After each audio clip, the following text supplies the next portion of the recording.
It's up, Mary. Yeah, I got the box that says it's streaming live now. Okay, great. Thanks so much.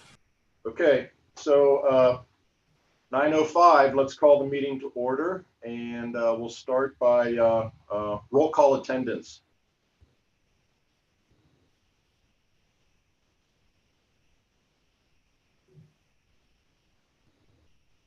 Okay, President Lindner, Here. Vice President Getz, Here. Commissioner Castellini, Here. Commissioner Flynn, Here. Commissioner Thomas. Here. Thank you. All right, we're all here.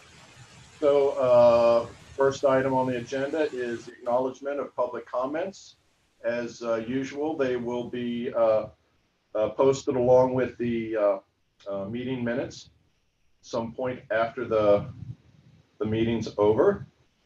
And next item is the approval of the November 19th meeting minutes. Is there any alterations to those minutes?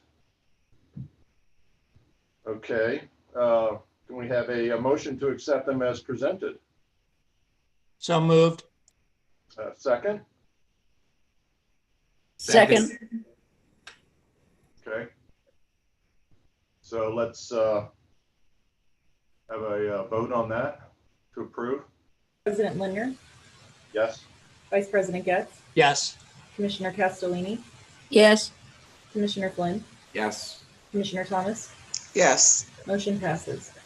Okay, thank you. Now we're on to the special meeting of December 2nd.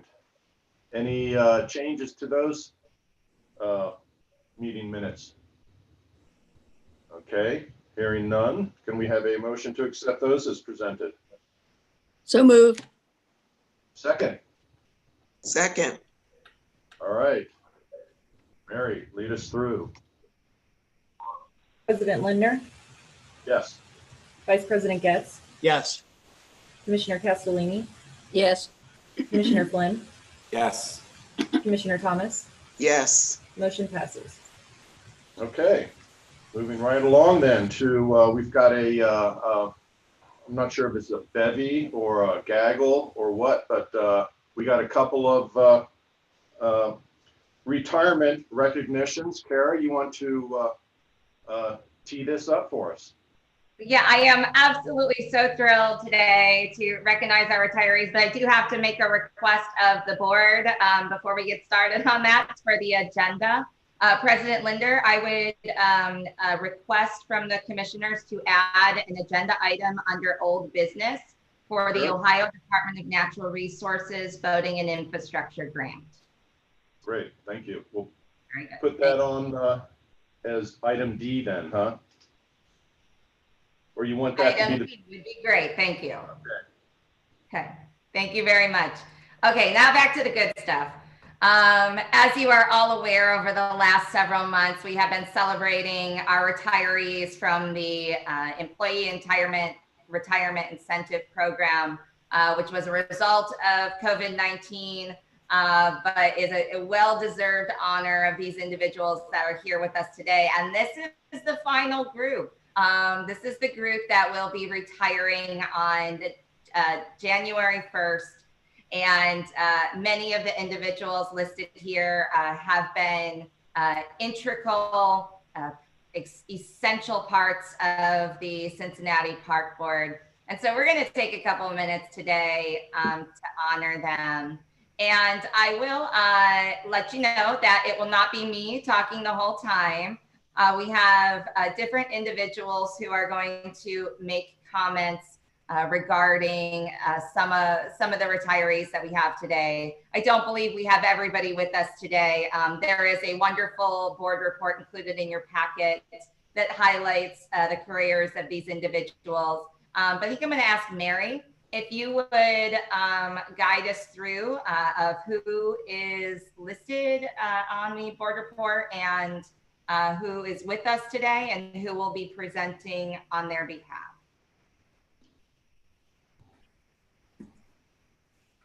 Sure. Let's see here. Unfortunately, I'm not sure that I can speak to who will be presenting for each person. But I'm sure each person will introduce themselves. But today we are celebrating the retirement and congratulating these individuals. We have Mr. Jim Burkhart, Mr. Ronald Daly, Ms. Lynn Hudson, Ms. Paula Miller, Mr. Larry Parker, and Mr. Jeff Schoenfeld, as well as Ms. Victoria Schumacher and Mr. Fred Whitfield. And I believe most, if not everybody, is on the call. I know that Mr. Burkhart is, Larry is here. We had Lynn Hudson, and I believe that's all and we had Ken Casey, who will be presenting. He's not retiring. Okay. So first up then, we will celebrate the service of Mr. Jim Burkhart. And Larry, is that you who will walk us through that? Yes, I will speak on in regards to Jim. Jim Burkhart has served in a variety of roles and experiences with the Cincinnati Park Board. He's worked in all the districts, East, West, Central, Waterfront, and Urban Forestry. I also know he did a stint in Waterworks due to a layoff many years ago. He began his career with Cincinnati Parks, doing the typical maintenance tasks as a florist, planting trees and flowers and doing the maintenance on those items. Eventually, he became a park manager, worked in urban forestry. In addition to these day-to-day activities, Jim helped to plan and implement and maintain, oversaw many park improvements, including the renovations of Washington Park, Pyatt Park, Hopkins Park, completion of Friendship Park, Hillside Landscapes in Eden Park, and most recently, the Garden of Roses in Oak Park. Jim says his fondest memories is and will always be the dedicated and talented park board team, and he has had the pleasure to work with and learn from his entire career. And with that, I'd suggest Jim go ahead with the staff under him.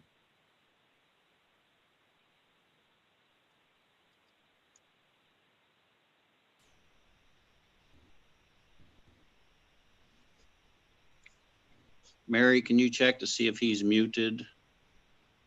His number ends in 433.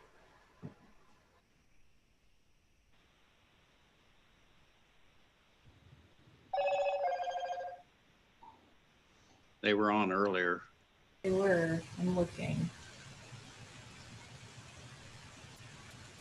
Oh.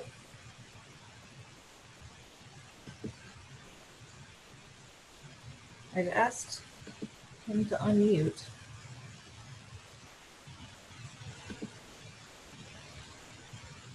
Looks like he might be having trouble connecting.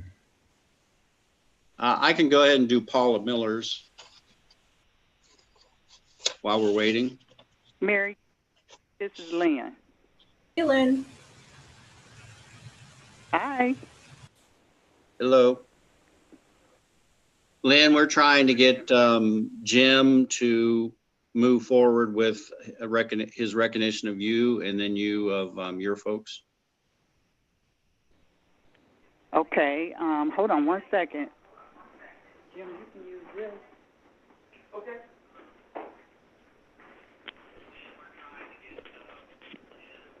Hello? Yeah, Jim, we're waiting on you to do Lynn's recognition. I am here. We're on another phone. Okay. Yes, it's my privilege this morning to recognize Lynn Hudson as her retirement. Lynn started her internship in 1992 while working towards her horticulture degree at Cincinnati State Technical College. She graduated and was hired as a florist at Parks in 1997. Lynn has worked her way up in the department, starting as a seasonal employee, and will be retiring as a district crew leader of the East District. Lynn's primary job is to keep the East District staff organized and productive. Lynn has worked with community groups such as North Avondale Neighborhood Association and National Night Out, as well as working with various park advisory councils such as Alt Park, Stanberry Park, and Kennedy Heights. One cannot talk about the East District without mentioning major events. Lynn worked successfully with Juneteenth, Hats Off Luncheon, 4th of July fireworks, Play in the Park, and Concourse de Elegance, to name just a few. Lynn is very methodical and meticulous in her approach to plans, projects, her work on events, and administrative tasks. And as a personal note, Lynn and I worked downtown together as florists many, many years ago, and now we end our careers together again in Alt Park, the East District. It's been a great time.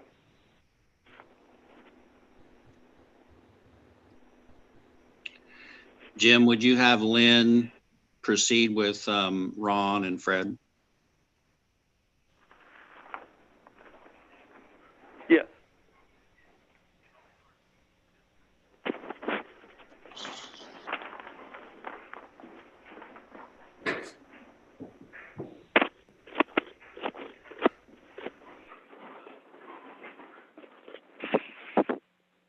Hi, this is Lynn.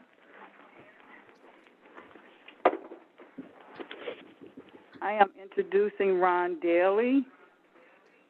While working full-time as a sheet metal worker, Ron also worked part-time on weekends for parks. For 7 years, he maintained this schedule, Monday through Friday, forming sheet metal accordingly to plans, and Saturdays and Sundays cleaning bathrooms, picking up litter, and supporting events and reservations in the West District. When he became a full-time employee, he worked in various parks on the west side of town and eventually transitioned to the East District. Ron has met and become friends with many of the park visitors. Ron's favorite thing about park is getting to know the people who visit our parks. He also really enjoys seeing the finished product of his work. Mr. Daly would like to thank Lou Sand, Gerald Checo, and Larry Parker for giving him the opportunity to work for Cincinnati Parks.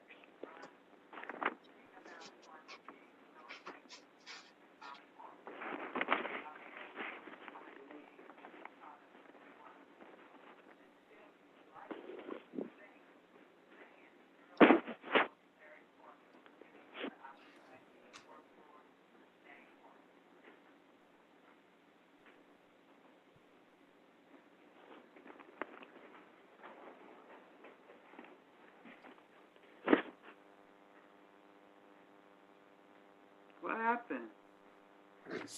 You're still on, Lynn. Oh, I'm sorry. That was the end of my profile for Ron Daly. Would you like Right. me to read Fred Whitfield?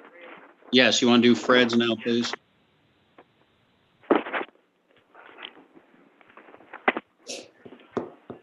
Mr. Fred Whitfield started his career at Parks with a mobile horticultural team working out of a small shop downtown. He worked on many interesting horticultural projects throughout the city parks. After a few summers, Fred was promoted to a full-time position as a laborer and worked in several West Side parks, eventually transitioning to the East District. Fred is a second-generation park employee. His uncle, Willie Whitfield, was also a laborer for parks. Uncle Willie, well known by many, was one of the original park employees that worked in the Eaton Park District. Fred has made many good friends while working in parks, but he says he will not miss cutting honeysuckle. Thank you. Thank you, Lynn. Mary, I'll go ahead and do Paula Miller's now as well. Paula Miller is retiring after 32 years of working as a florist in the Mount Airy Forest Arboretum. During her tenure year, she has contributed to the beauty and success of the Arboretum through designing and planting and perennial and annual beds, as well as maintaining and expanding the woody plant collections. Her talents have even been exhibited on an international scale, as she was one of the 3 park personnel selected to visit Munich, Germany to plant the city's Cincinnati Sister City Garden.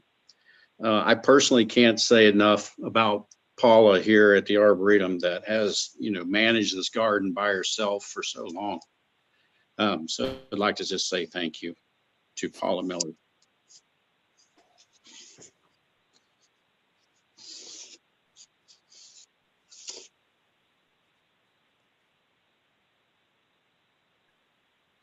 Okay, I believe, do we have Mr. Andy Sherman on the phone to recognize Mr. Jeff Schoenfeld?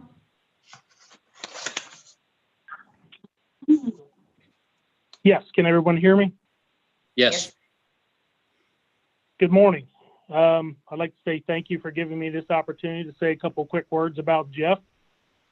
First of all, what a great guy. Can't say that enough. Even though he's a lifelong Bengals fan, we'll cut him a little bit of slack for that. Go Steelers, that's all I have to say. Everybody knows Jeff. They know him for his dedication, his attitude, his work ethic. Jeff started his 30-year career with city facility management downtown on Elm Street. Came to Parks in 2012 as Parks' first electrician. He worked as a union electrician prior to that. In 2017, he transferred to the MCL position with facilities and worked feverishly to upgrade and update all of our lighting. Jeff did a great job with all the LED retrofits, saving the parks tremendous amounts of money. He helped out with all the events, Bunbury, River Grill, Black Family Reunion, did a great job.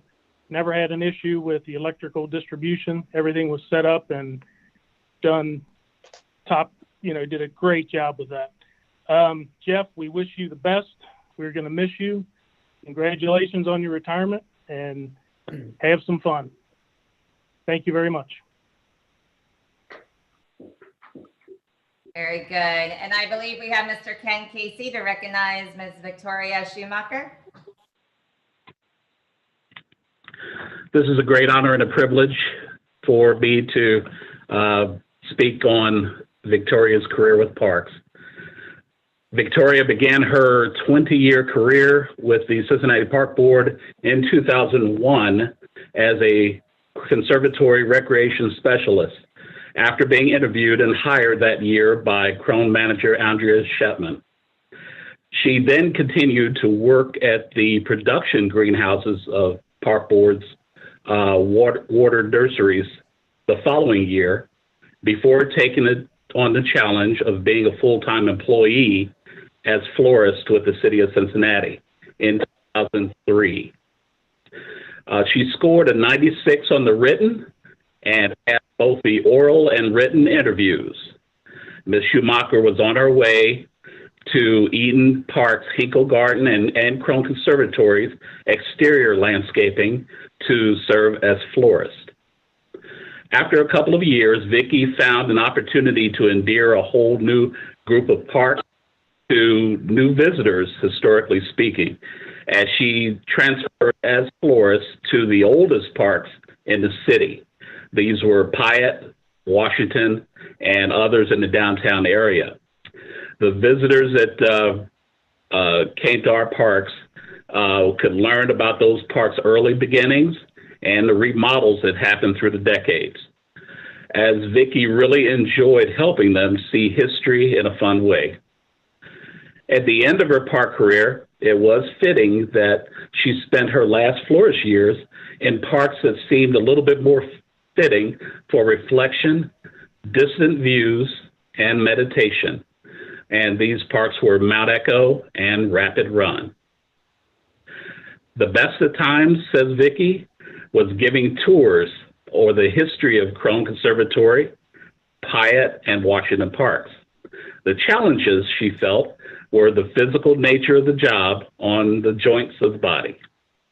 She also did not like the heavy snows and then the constant restroom sanitizing due to the 2020 pandemic. She said that she would miss when she leaves this part of the country on her retirement. She'll miss the green lawns, plants, scenery, and the paychecks from the city. Thank you. Thank you very much, Ken. To Jim, Ron, Lynn, Paula, Jeff, Vicki, and Fred, congratulations on your retirement. It has been such a pleasure to meet each of you, to see you in your element, and to have had the opportunity to work beside you in my short tenure here with the Cincinnati Park Board. But the person that I have worked the most closely with since my arrival was Mr. Larry Parker. All of the commissioners know Mr. Parker very well, but I just wanted to say that personally, since my arrival, Larry has been one of the greatest assets I could ever have hoped for to have by my side as I began to navigate this very large and complex department, and hearing his ideas for the department for us in the future have just absolutely inspired me. And I know that everyone else on our team feels the exact same way. But after 29 and a half years of service, Mr. Parker is retiring. He was originally an urban forest specialist, and over the years has contributed his talents to the department's operations, and in later roles as the district crew leader of Mount Echo and the regional manager in the West District. Larry was promoted to division manager of operations in December of 2019. His institutional knowledge, expertise, and relationship with the community he has cultivated during his career have been invaluable to the operations of the department. He possesses a work ethic and a dedication to the job that is very rare, and his helpful nature and sense of humor will be missed terribly. Larry says that his favorite part of the job has been serving people, both the public and his fellow municipal staff. We will miss him, and he will miss his Parks family the most. Larry, congratulations on your retirement, sir. We celebrate you, and we celebrate your service. And thank you to everybody who has joined us on the call. It is absolutely bittersweet that we cannot be with you in person, but we celebrate you and we celebrate your service to Cincinnati Parks. So thank you very much. Thank you.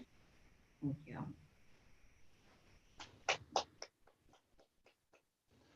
So I have a question. Has anybody calculated the number of years that is represented here by this group?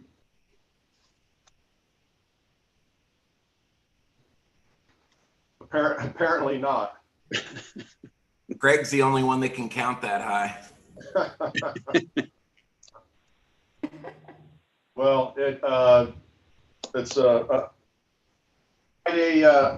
tribute to all these good folks, and I know I speak for everybody on the commissioner side of the equation that we wish everybody great next chapter in their lives, and as you know, somebody said, enjoy yourself. So you paid your dues. Now go have a little bit of fun. And I would also say, you know, continue to cut down some honeysuckle periodically. You know, just so you don't lose that skill set. Okay, well, on to the next item of business is the Cincinnati Parks Foundation update. Are you going to tee this up for us, Kara? Are we going to go straight to Jennifer? Sure, I'll just say just a couple of words. Obviously, as our primary philanthropic partner, we could not be more excited to kind of have our annual update from the Cincinnati Parks Foundation. And with us today is the Executive Director, Ms. Jennifer Spicer.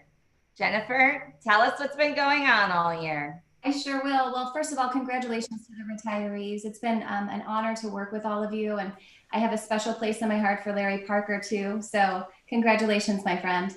I have a short video to share with you on our 2020 recap that Mary was just going to play, and hopefully it won't break up too much, but we're really proud to just illustrate our work to you right now. Yep, give me just a second. I'll go ahead and play that.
Thanks so much, Mary. So as you can see, even in a global pandemic, we were able to be successful this year. We pivoted a lot of ideas. We had a lot of creative thought, and we were able to accomplish that with the 37 board members who are dedicated, just like you commissioners, to volunteering your time on behalf of Cincinnati Parks.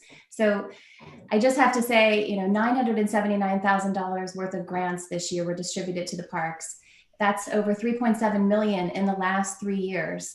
We were proud to revitalize Hyde Park Square with the team at the Cincinnati Park Board, $70,000 worth of capital improvements within Burnett Woods. We're also proud that we were able to activate Burnett Woods throughout the entire year with yoga and meditative walks provided by World Peace Yoga through our fundraising with the stewards of Burnett Woods. We were also able to activate Inwood Park, which is another one of our neighborhood parks that we're concentrating on. We had a first-time partnership with Cincinnati Children's Hospital for their Be Well program, which is taking children that have long-term disabilities, terminal illnesses out of the physical therapy rooms at Children's Hospital and into your Cincinnati parks. And it was proven to be just such a great success. If you missed it, we're just happy to tell you that we've completed our fundraising for the Ezra Charles Project with a giant gift from the Hale Foundation. So we're very proud to talk about that for next year. We have the Smale Expansion Project, which we have about $1 million worth of commitments as to date through the genius work of Kathy Kaldemeyer, who's our chair. As I mentioned, I have 37 board members. It'll go up to 41 next year. I have a team of 6 people who have who've just been so tirelessly dedicated to these parks, to this mission. And I'm very proud of that. And so as we look forward to next year together, we are going to dedicate a lot of things. We're going to dedicate a new playground, replacing a 20-year-old playground at Inwood Park through the generosity of PNC Bank. We'll finally be able to dedicate Tom Jones Commons in Eden Park. This is a gift that is from a generous donor who's been working with us for 5 years. We will cut the ribbon on the Ezra Charles Statue Project, which includes an accessible plaza, and we'll celebrate with the West End community and Seven Hills Neighborhood Houses for our 3rd annual EzFest. We'll do a second continued partnership with Cincinnati Children's through their Be Well program. And new next year will be a partnership with Luke 5 Adventures. Through the generosity of Commissioner Flynn, we're going to purchase a new Rosie chair, which is an accessible hiking chair that Kara is going to allow us to put out at Mount Airy. And from May to October, we'll provide guided tours for individuals from 1 to 100. So I just wanted to say thank you. I'm very, very honored to do this job. And we have an amazing executive committee and board president led by Don Malott. So it's an honor working with Kara and her leadership team to do this work on behalf of our community. Thank you for the time.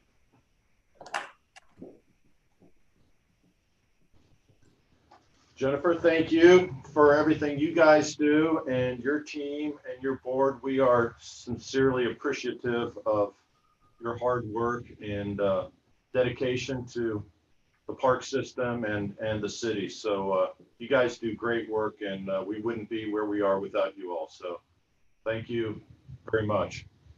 Thank you, Brad. Okay, next item on the agenda is the Camping and Education Foundation presentation. Kara, you want to tee this up for us? Yes, absolutely. I will provide just a little bit of information, and then I will turn it over to Commissioner Getz and our guest today, Mr. Hugh Holler with the Camping and Education Foundation. So the proposal today from the Camping and Education Foundation reflects a consistent confirmation by the Park Board since 2016 for their desire to enter into a partnership with the Camping and Education Foundation in Burnett Woods. At the beginning of my tenure as Director of Parks, the commissioners were faced with determining the prioritization of fulfilling this partnership through the expansion and renovation of Trailside Nature Center. In March of this year, the financial burden was determined too great, and that iteration was not prioritized by the commissioners for continuation. Subsequently, the Camping and Education Foundation, in coordination with the University of Cincinnati, responded to the feedback from the Park Board and the community to update their proposal. I am supportive of the Camping and Education Foundation appearing in front of the Park Board today at our meeting, which will allow the commissioners to engage in an open dialogue to consider all pertinent aspects and issues related to the proposal. This dialogue will provide the commissioners an opportunity to make an informed decision and ultimately to produce a clear directive to me as your director and the park staff to execute the vision of the board. I would also like to thank Commissioner Getz for his participation and championing of this project. So at this time, I would turn it over to Commissioner Getz to introduce Mr. Hugh Holler. Super, thank you, Kara. And in your board packets, you'll see that we've got a somewhat of a timeline there, just reviewing what we've done with this project going all the way back to 2016. You've got it in front of you, so I'm sure you'll be thankful that I'm not going to walk through this line by line. I do want to point out that we're sitting here today. We've been working with the Camping and Education Foundation since 2014. And then in 2016, Director Willie Carden at that time, along with Ruth Ann Spears, who was the manager of our Explore Nature, decided and worked with Hugh Haller to come up with a plan that we should incorporate the Camping and Education Foundation's programming as part of Cincinnati Parks Foundation, Cincinnati Parks programming overall. And Willie Carden challenged staff at that time to come back in 3 to 6 months with a plan for how we can incorporate the CEF programming into parks programming. Well, it hasn't been 3 to 6 months. It's actually been more than 36 months. And here we are today still talking about this. So back in 2018, as you all know, we had an initial presentation to this board. Well, actually it was even prior to a couple of us board members, myself included. In January 2018, CEF did their first presentation to this board, and reading minutes, and my understanding is that the full board at that time was very enthusiastic about the opportunity to combine programming with CEF. And throughout, as you all recall, throughout 2018, we had extreme amount of public engagement over Burnett Woods in its entirety, and then a couple of proposals that were before us as a park board, including CEF. And we gathered a lot of public input, a lot of details gathered during that period of time, and I'm thankful that the Cincinnati, Camping and Education Foundation took that information when no one else did and helped to continue pushing forward with what was envisioned by the community for what they wanted in Burnet Woods.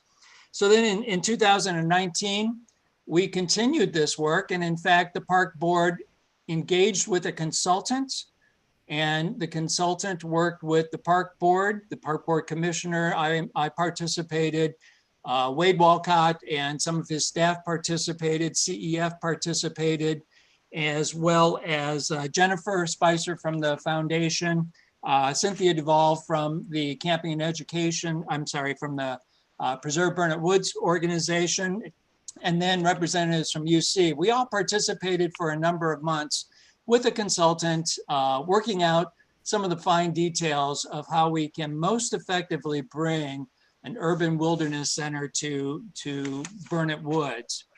And then as we know, we had some leadership changes.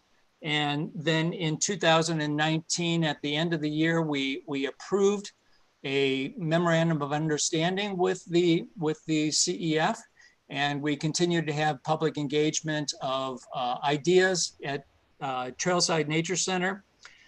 As Kara took over, Kara got involved starting with meetings in October of last year, where she had called together staff, Steve, Cynthia, in addition to myself participating, as well as CEF, Camping and Education Foundation, Larry Parker. We all met starting in October. We met again as a group in November of 2019. And then we continued into the beginning of this year, where, as you know, in January, we had another presentation to the full board at our public meeting discussing this project and where we were at that point in time. So we've continued working on it, driven by CEF and Hugh Haller, and I appreciate their work in doing this. What they have done, they have now taken the input that we gave them in March. As Director Kish said, we did not prioritize a $3 to $5 million project that was presented because of constraints in financing that we were facing with both the riverfront, with the Lot 23 development, with the boat dock that we had on our plate, as well as this project. At this time, we said, you know, $3 to $5 million is not what we had envisioned and is not what we would prioritize at this point. So CEF, to their credit, continued working, continued to bring forward concepts for how we can address those issues that we have. And I think they've continue to come up with some great ideas. So I would just like to now introduce Hugh Haller from the Camping and Education Foundation. And I thank him for presenting yet again to this board. Here we sit 36 months later, and I appreciate what you have done and bringing yet another proposal before us. So thank you, Hugh. And I'll turn the floor over to you. Thank you, Jim. Mary, I'm assuming I'm sharing my screen. Is that correct? Yes, you should be able on your end. There's a screen share button at the bottom of your screen. Okay, great. Can everybody see that? Yeah. Everybody hear me okay? Great. Okay, well, again, thank you, Jim, for that introduction, and thank you, Director Kish, for your words as well. Let me start by thanking Brad and your fellow park commissioners for the opportunity to address you this morning. As you know, this is the first time we've had the chance to engage since last March. Frankly, it's remarkable how much has impacted our nation during these past 9 months, and one can only hope that we are finally turning the corner. As you know, the Camping and Education Foundation is on the agenda today to provide an update on our project in Burnet Woods. You've had a chance to review this presentation, as well as the inspirational research and work undertaken by 4 different co-op groups at UC Staff School. However, before I address this, I would like to take a few minutes to respond to the many comments that have flooded the public discourse over the last 10 days.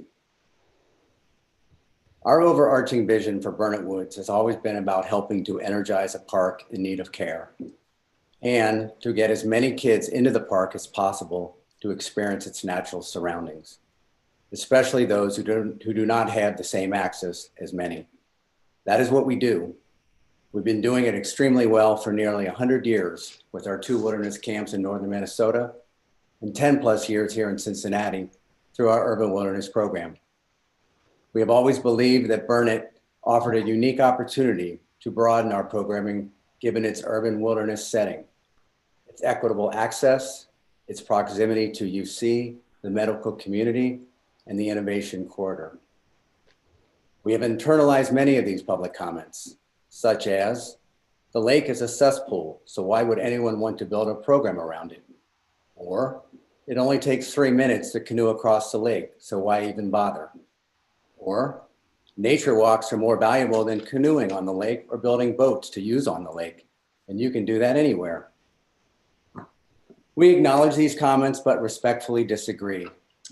We see Burnett as a citywide park, an urban oasis for kids and adults of all ages to play in nature. The more, the better, and the more active, the more impactful. 3 minutes in a canoe can be transformational for many. It is the only chance that they will ever get. If you believe the impact should be greater, take the paddles away and make it a hand-only relay race. 3 minutes turns into 20, and the fun is infectious. If the lake is a cesspool, which I believe is a stretch, then why not work with the city and UC to make it something fabulous? I agree completely that walks in nature are important, but so is getting kids outside, especially getting teens involved in experiential activities that develop a deeper connection to the outdoors and perhaps spark something more. Building a skin-on-frame canoe from a bunch of wood combines team building skills, perseverance, STEM relationships, and sustainability concepts in a way that is engaging as any youth program I've ever witnessed. Over the years, our programming has led to lots of success in Burnett, in other city parks, and in schools across the city, where before the pandemic, we were serving over 1,000 kids a year, not including 3 months during the summer.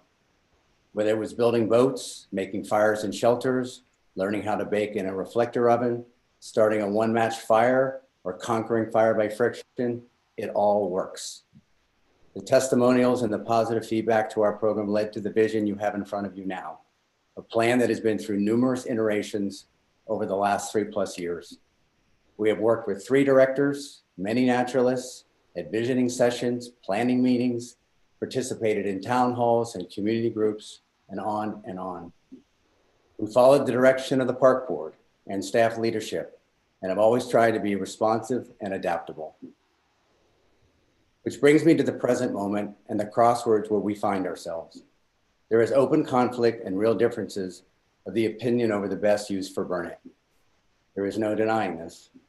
And frankly, this is not our fight to wage, and it never has been.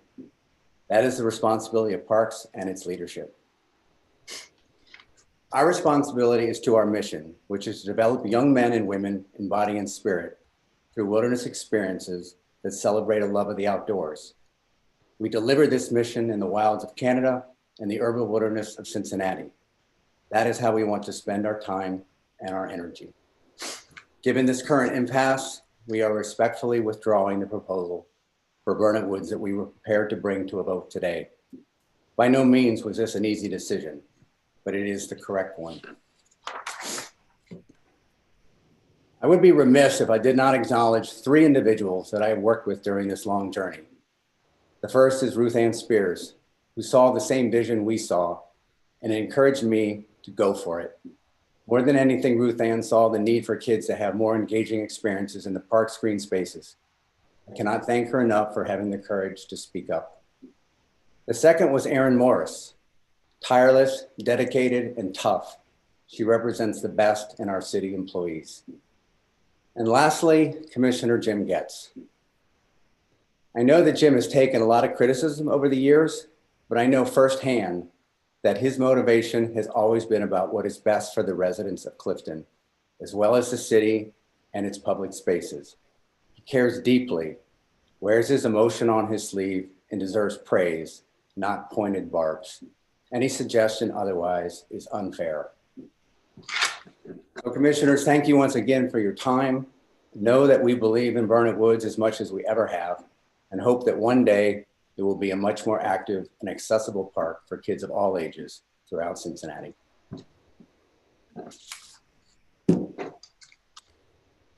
I will stop my share, and I'm happy to answer any questions if you like.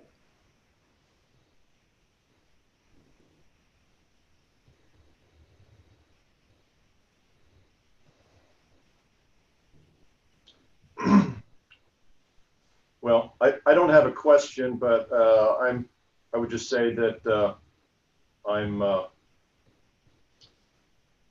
understand where you're coming from. I can appreciate the position. To your point about Jim, I would echo that, as well as I guess I would just echo the or acknowledge the place that you guys were coming from, and that is about reaching out and engaging kids, getting them involved in nature. I think is hugely important. It's a I think a well-known fact that you know, there's not enough of exposure to nature with children today, and it can provide a lot of really positive benefits, both physically and mentally. So, you know, I'm disappointed because I think, to me,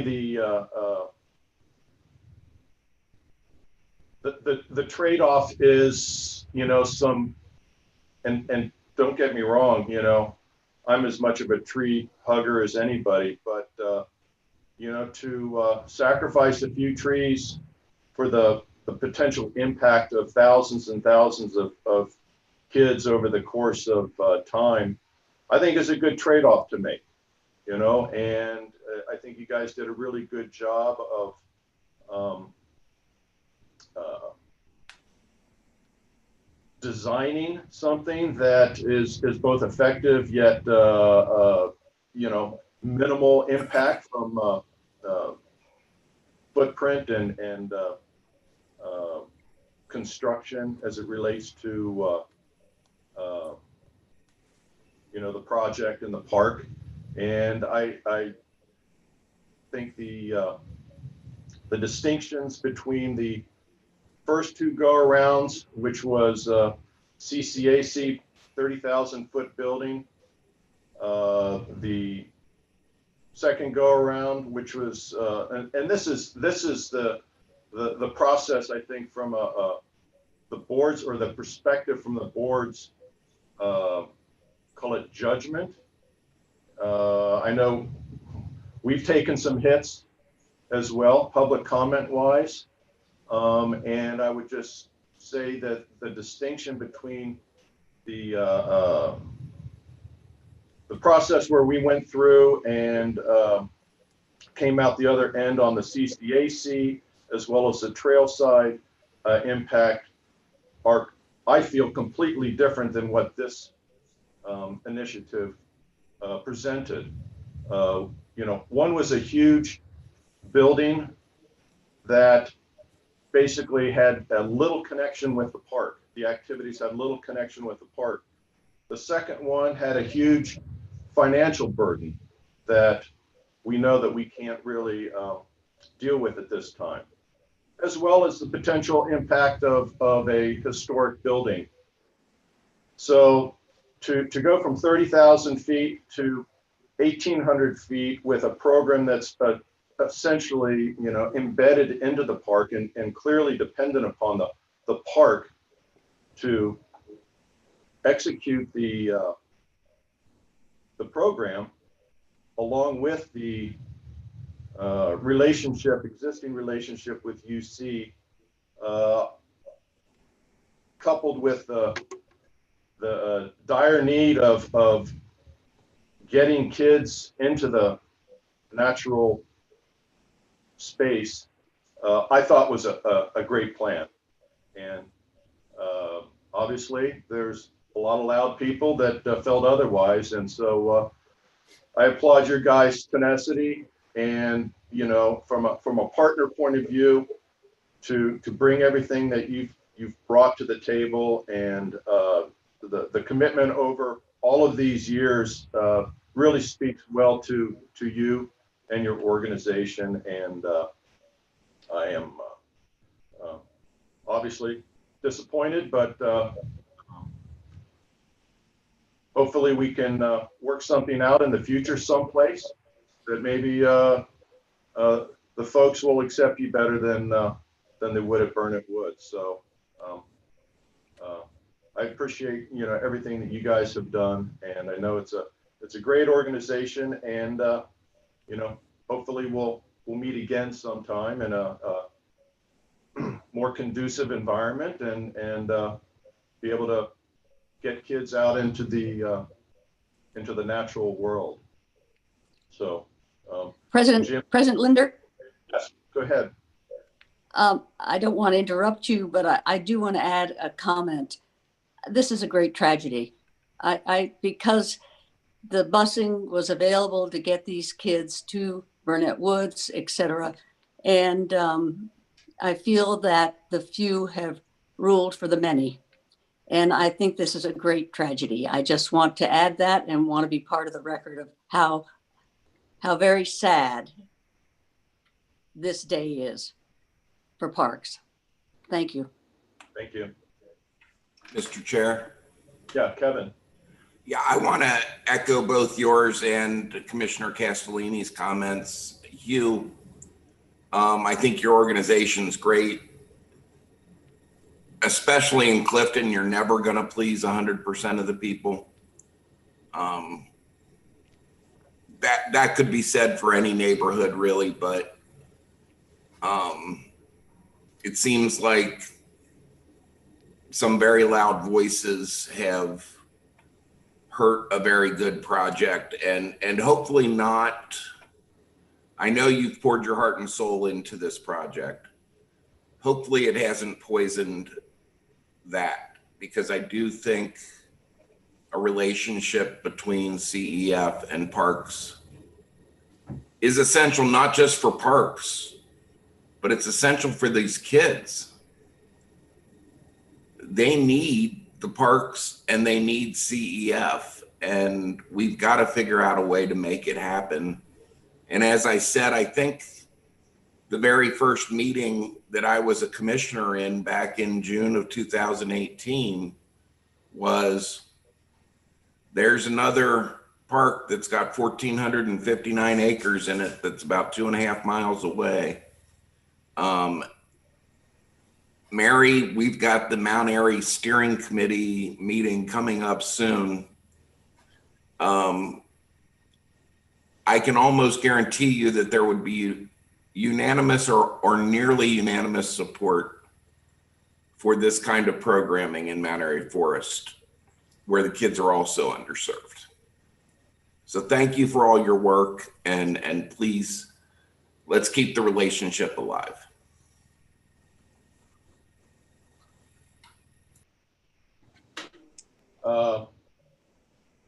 Kara, I know you wanted to, share some thoughts and comments. Would you like to go ahead at this point and do that, unless there's any other comments from the commissioners that we want to hear or would like to speak? I would like to speak, but I'd like to hear Kara's input, please. Sure, and obviously, as well as for the other commissioners, that the announcement is new information to me as well. And today wasn't an easy a day for any of us.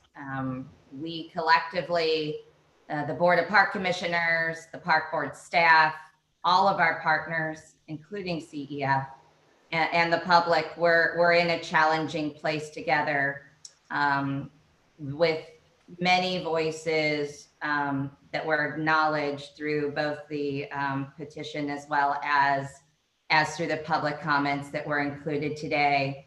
But what I would like to say to the commissioners then is that I do feel that so many of the goals that you valued through the partnership with the Camping and Education Foundation are going to be embedded in the future of Cincinnati Parks.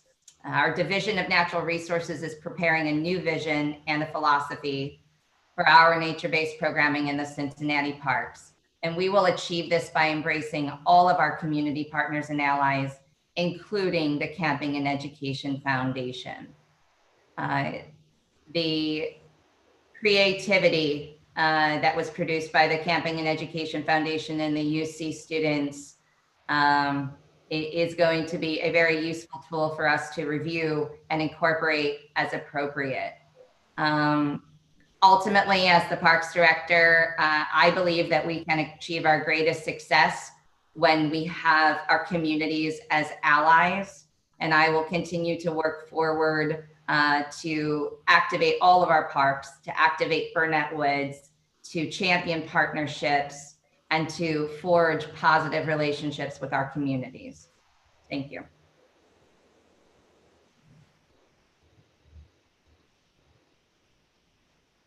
Jim, you wanted to make. I defer to Commissioner Thomas if she's got anything, but then I'll add my final thoughts.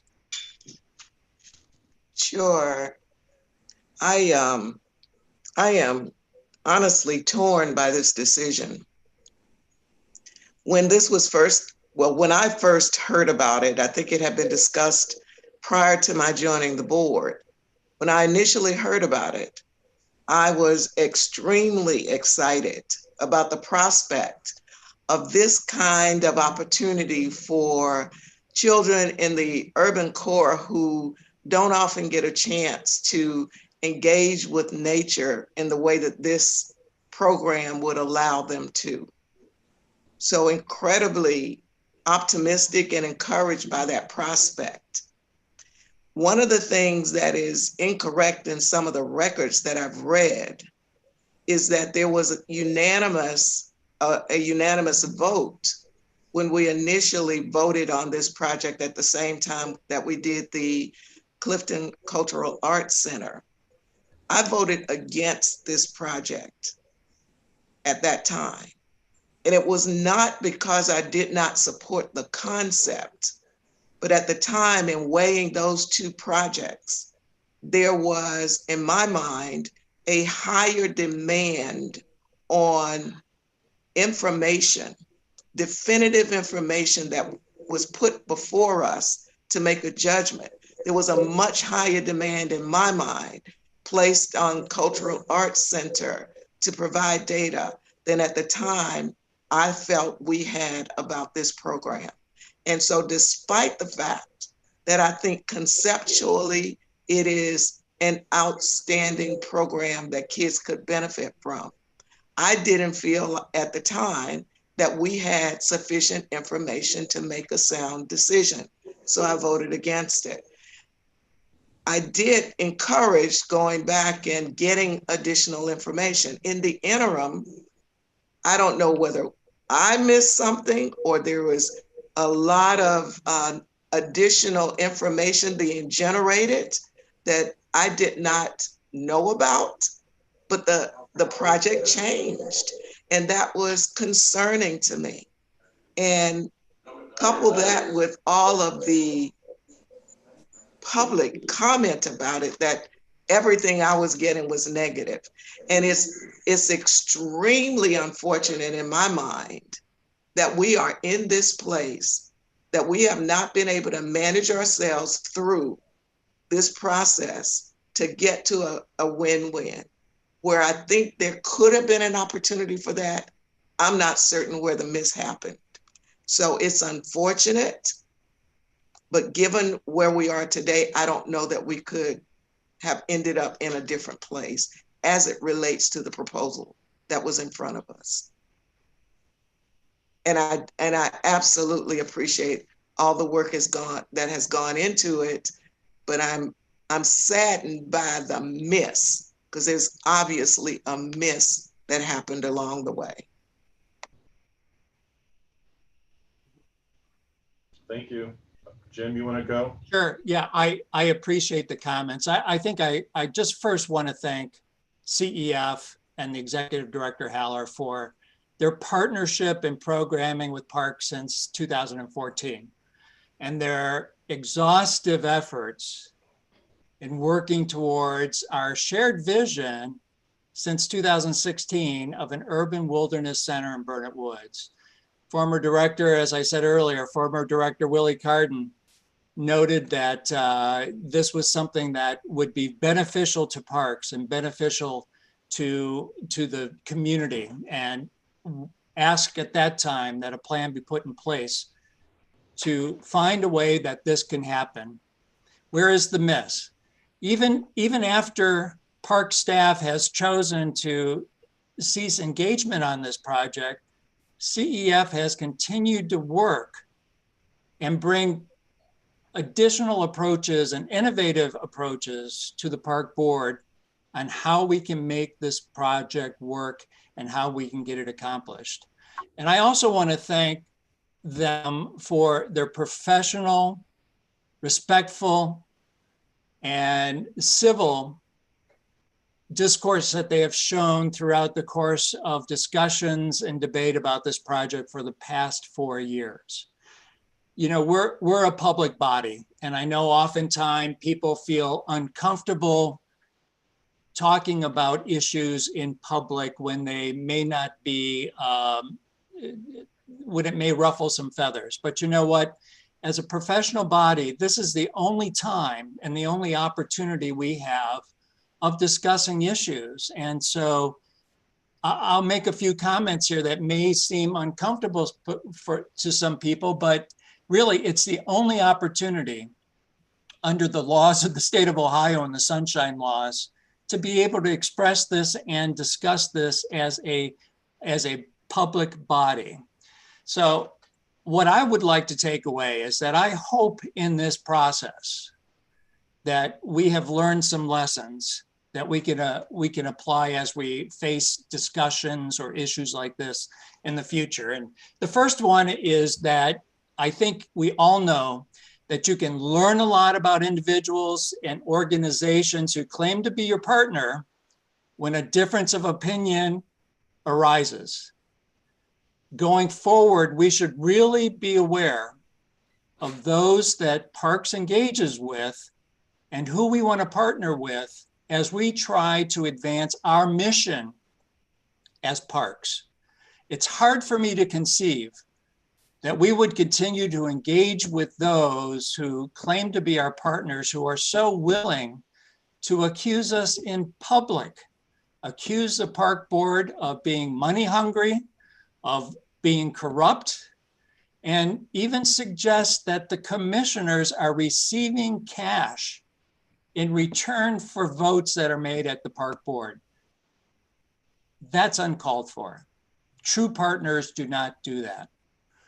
You know, national politics, unfortunately, has denigrated to a point where it's okay, and maybe even the norm, that when somebody disagrees with you, you hurl personal attacks and spin false narratives about those people or about those organizations to try and somehow discredit them, or to attempt to change the narrative and to discredit the legitimacy of those people and the actions that they're taking.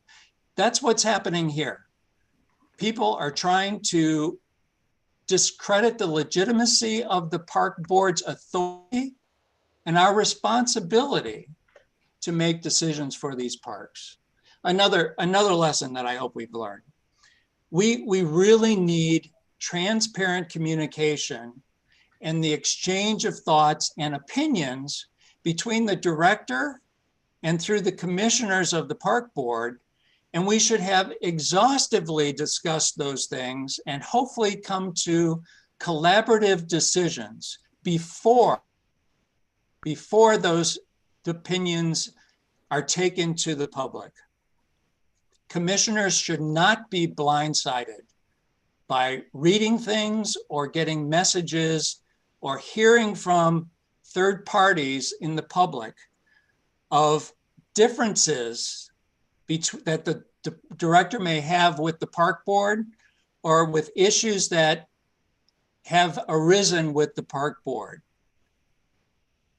That should not happen.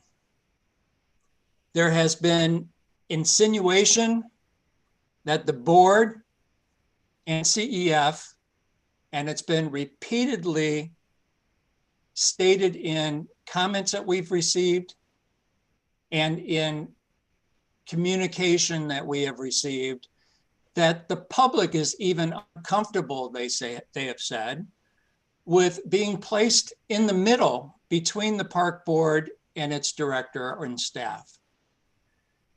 A phrase keeps being brought up that they are uncomfortable and have insinuated that the board and CEF have put the park staff in a very difficult position when all they're trying to do is just do their job. Do their job.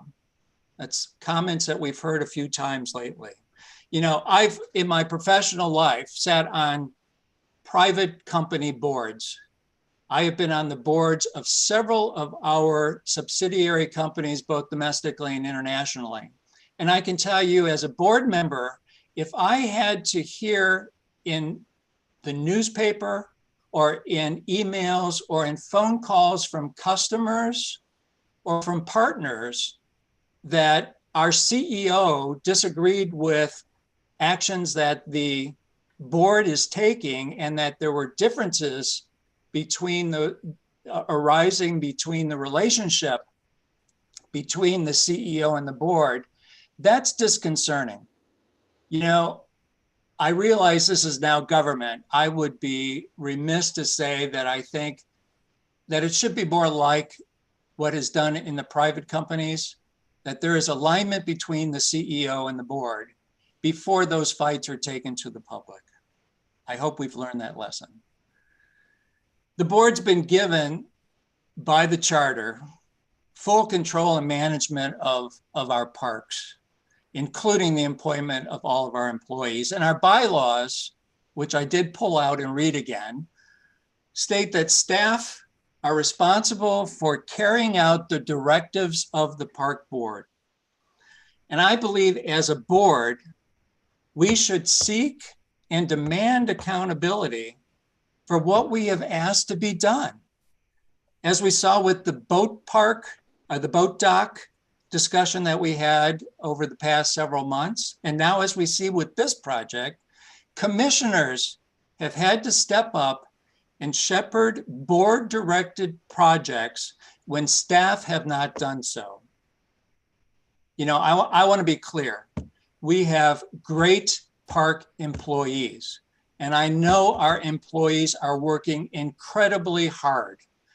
But going forward, we need as a board to step up and hold staff accountable rather than having commissioners step in to get things done. You know, and finally, I would just challenge us as a board. The park board was established by the charter to be made up of citizen volunteers. And I think that was wisely done. It's in an attempt to keep decisions made by parks free of the politics of various elected individuals or groups. We as park board directors have volunteered to be in a position to make what we believe are the best decisions for our parks. I believe that all of our Cincinnati parks belong to all residents. Decisions that we deliberate on and we make with respect to any particular park in the city should be done so in the interest of all citizens and not just those few who live immediately around that park and is perhaps in their neighborhood. That park is not for their exclusive use. And I would say as a park board, we need to be mindful of that as we make decisions on our parks for all citizens. You know, there was interesting debate yesterday at City Hall at the City Council meeting, and that debate closely aligns with this exact dynamics that we've been talking about today with this project. There had been legislation that was introduced and on the agenda yesterday for a project in one of our communities. The project had been in the works for over 6 months and was supported by all city council members. When final details of that project were worked out, the community council for that particular council where the neighborhood where the project's going on, as well as all of the community councils that surrounded that, were notified by the city that this item would be on the agenda yesterday. And many of those residents sent emails to council. They showed up on Zoom meetings to express their disagreement with the legislation that was being produced. And all of the comments against this were being directed at delaying the vote or asking the city council to not take the vote until a full vote could be taken by one community council group. You know, several of the council members said yesterday that they fully supported and continued to support this project, even after they personally had interaction, either meetings or conversations with members of those community councils. They got input from those community councils. And they said they still 100% supported the project itself, though that there were questions of process raised by those community members. At that point, the mayor stepped up and he challenged the city council on whether or not the council supported the merits of the project that was being discussed and what was being legislation that was before them. He really voiced that this was a substantive debate that was related to issues, that underlying issues on this particular project. He noted that this particular community council had consistently voted to oppose any similar project because of the fundamental difference of opinion that they had related to this issue related to the legislation in this project. And typically, as he pointed out, process continued to be the complaint proposed by the citizens opposed to this to try and delay or defeat the project. He challenged council yesterday to take a stand on the merits of the project itself and to then work going forward to clearly establish the process to be used for engaging the public for public input and feedback. That legislation passed City Council 100% yesterday, unanimously. Our situation here with Burnet Woods is very, very similar. There's a substantial difference of opinion related to Burnet Woods, and I think Director Haller brought that up earlier. There is a fundamental difference of opinion. Is Burnet Woods going to continue to be a nature preserve with nothing done that might change that park? Or is this a city park that's really got the potential to be activated in an environmentally protective way, but in a way that could attract many, many, many more citizens, families, urban youth, UC students, senior citizens, attracting them to Burnet Woods to enjoy and learn from the natural beauty that it presents. I suggest that we as a board address that underlying issue and make a decision. Stand up and say, what is our vision? So that we don't continue to come back and open this discussion and this debate and this dialogue going forward. I would recommend that we do that.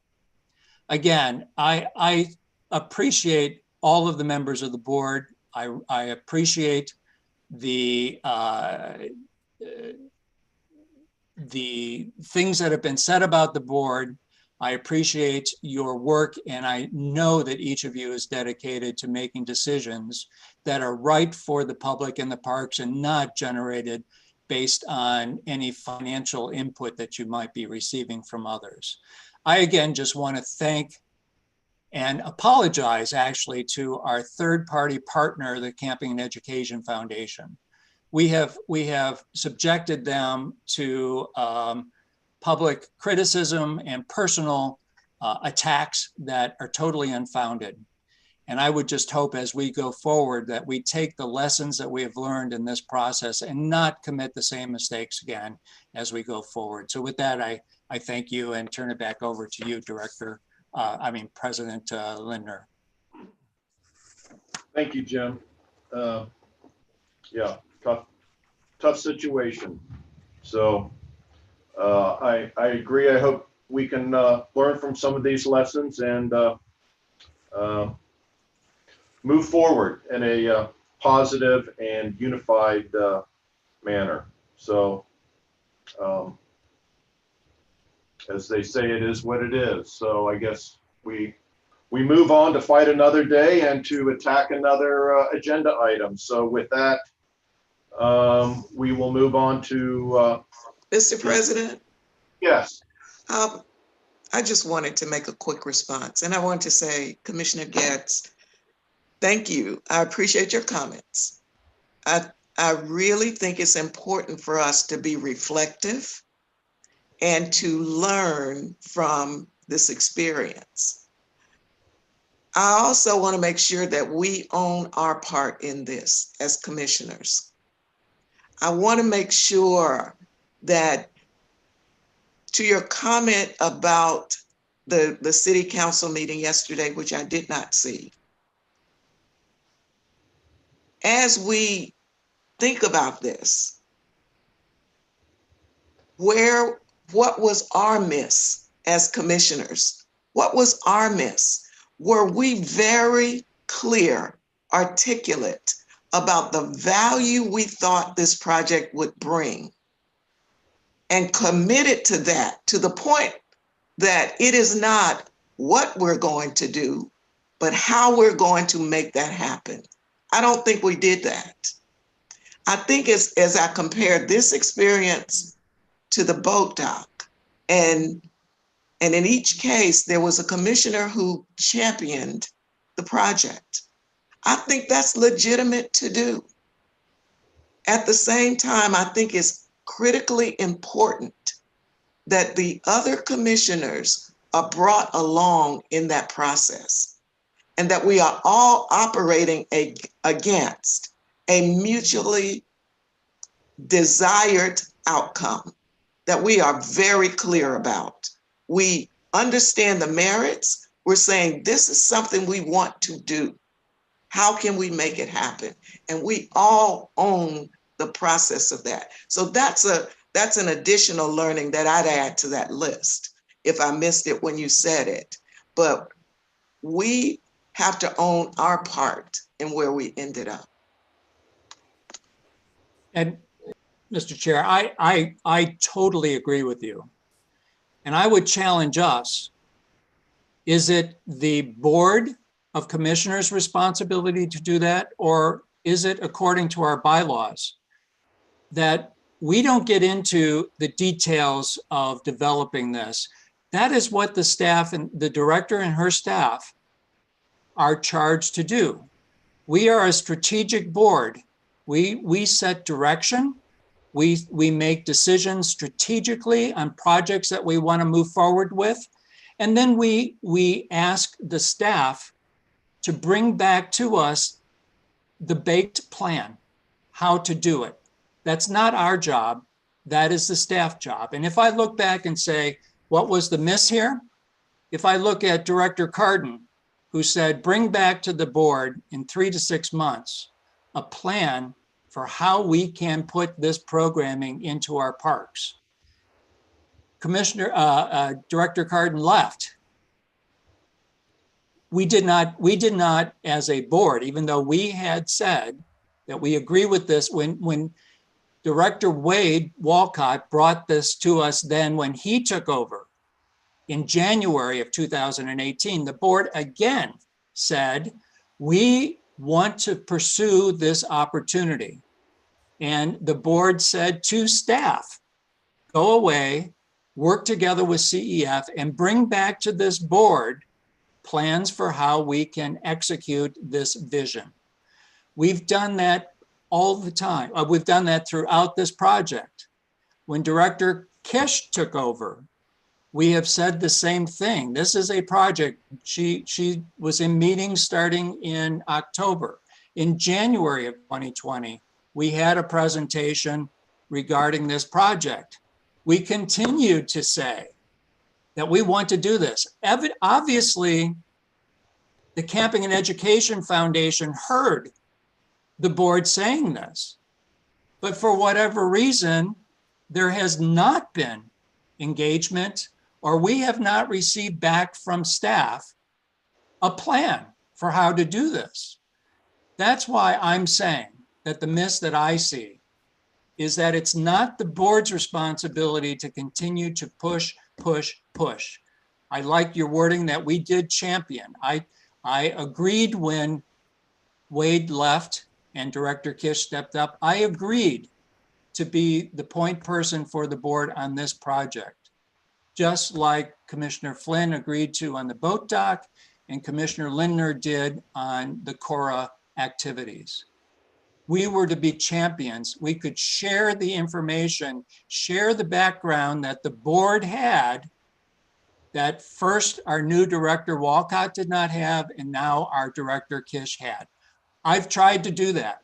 I think we have had several meetings since that time to give continued input. But again, I give credit to CEF because they are hearing and responding to feedback given by this board, whether it relates to not having funding, whether it relates to disagreeing with the potential changes made to a historic building, our trailside building. So what more should the park board do? I suggest the park board should require and ask for accountability that things get done. We don't set the agendas. The director sets the agenda and brings back to the board plans and topics that need our final approval. So the fact that we are a public board and that I can't pick up the phone or I can't call a meeting with all of you to bring you along the way, I can't do that, but the director can. So if there's a miss, I think it is in accountability. And I think that this, as Commissioner Castellini said, it's a bad day for us. It looks bad on the park board for what we've done to a partner and for how we have allowed the narrative to proceed. And I hope that we learn about that going forward. And I hope that we take away the lessons that I mentioned.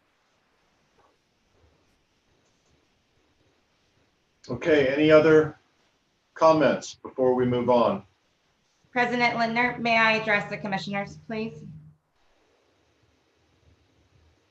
Go ahead, yes. Thank you. Thank you.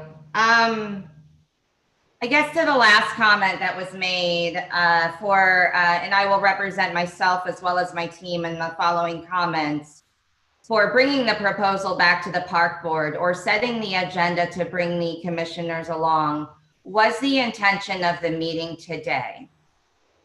When I was made aware of the proposal, to me, the proposal was distinctly different than had been communicated over my entire tenure here, nearing 2 years, from what the commissioners had been deciding.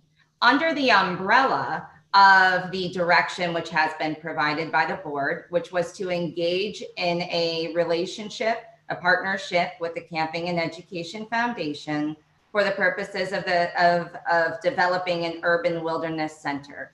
But after 2 years of discussing only a renovation and expansion of Trailside, when this project was brought to my awareness, this was something that I determined, as you said, my responsibility to bring forward to the park board. And that was the intention of the meeting today. Today was supposed to be the introduction to the commissioners for this project.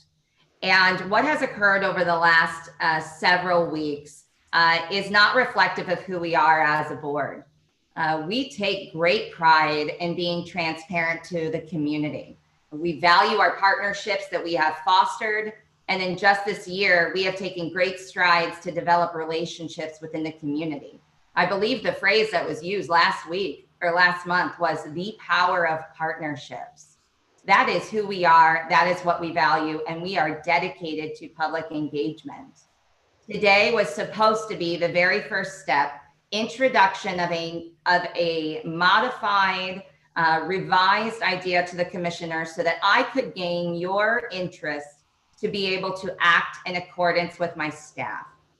But as the document had been shared publicly and provided to the Clifton Town meeting in advance, the information was received by the public prior to this meeting.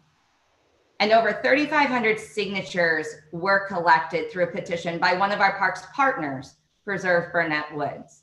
Additionally, approximately 200 formal comments had been submitted. I read each and every one of these comments, and as was reflective, I did not hear a single comment about my personal position. I read each of these comments until 10 o'clock last evening to ensure that every voice was heard by me.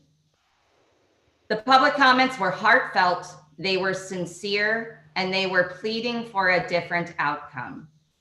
They were pleading that the Board of Park Commissioners did not proceed further with conversations with the Camping and Education Foundation regarding the development in Burnett Woods. It is unfortunate that our public could not be here with us today, and it's all the more important that their comments are acknowledged. As I see it, these comments demonstrate that we are not connecting and we are out of step with our neighbors and our park users on our project. And as I stated, from my intention for our timeline was that today would be the introduction to you as of a distinctly different opportunity. I would like to also speak to the alignment of partnerships. It was suggested that we should only align with partners who are in line with the mission of the parks. And it was also, the comments had been made about the validity of comments. But here's what I read, that in addition to the individual citizens who were listed there, that the most pertinent component of the proposal, the construction of an 1,800 independent space for the makerspace, was the core voice of opposition representing the community and the partners. These were not one entity. These voices represented Burnett Woods Park Advisory Council, the UC Students for Burnett Woods, the Greater Cincinnati Native American Coalition, UC Center for Field Studies, Cuff Neighborhood Association, Clifton Town Meeting, Spring Grove Cemetery and Arboretum, Preserve Burnett Woods, Cincinnati Wildflower Preservation Society, Sierra Club Miami Group, the Hamilton County Green Party, and UC professors from the departments of Biological Studies, Ecology, Anthropology, and History.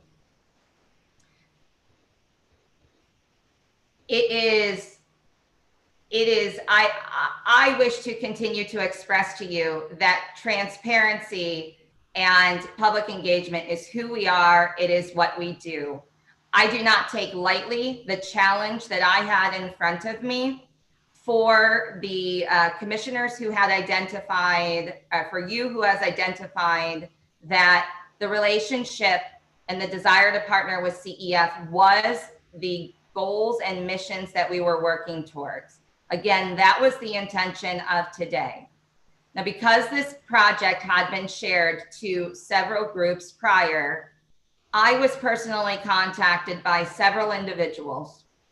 At that time, I felt that I was acting in accordance with my role as the director of parks to speak to the future of parks and to speak to the potential impacts of new ideas on the parks. At no time did I misrepresent the will of the commissioners, simply engaged in a conversation in my role as director. Again, those were only several conversations.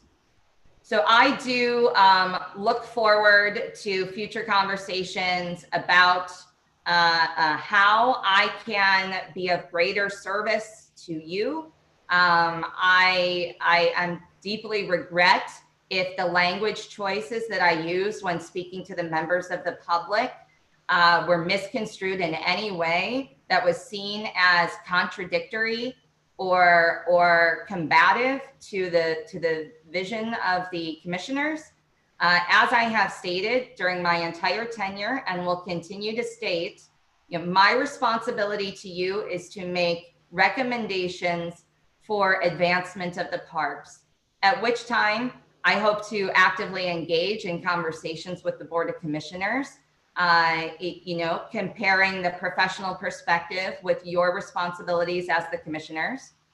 I hope that there is a greater role for me than simply carrying out the actions of the board. I see this as a reciprocal relationship where my 20 years of professional expertise can be utilized by the park commissioners to make good informed decisions, of which the park staff continues to be committed to carrying out the vision of the board. I respect those roles, and this is the organizational structure that I value.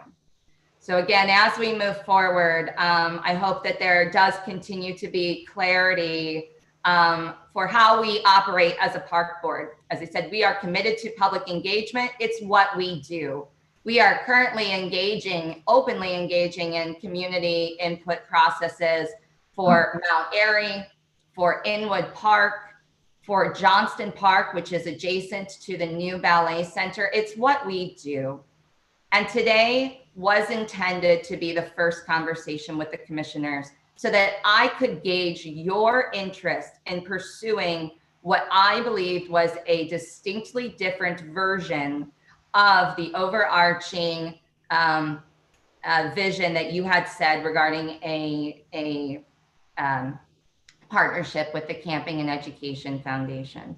So I do continue to look forward to work with the commissioners for us to gain clarity on how you would like for myself and the team to interact with you, and hopefully that my professional expertise can be utilized to your benefit as you navigate incredibly difficult decisions. Thank you. Mr. Chair. Yeah, go ahead, Jim.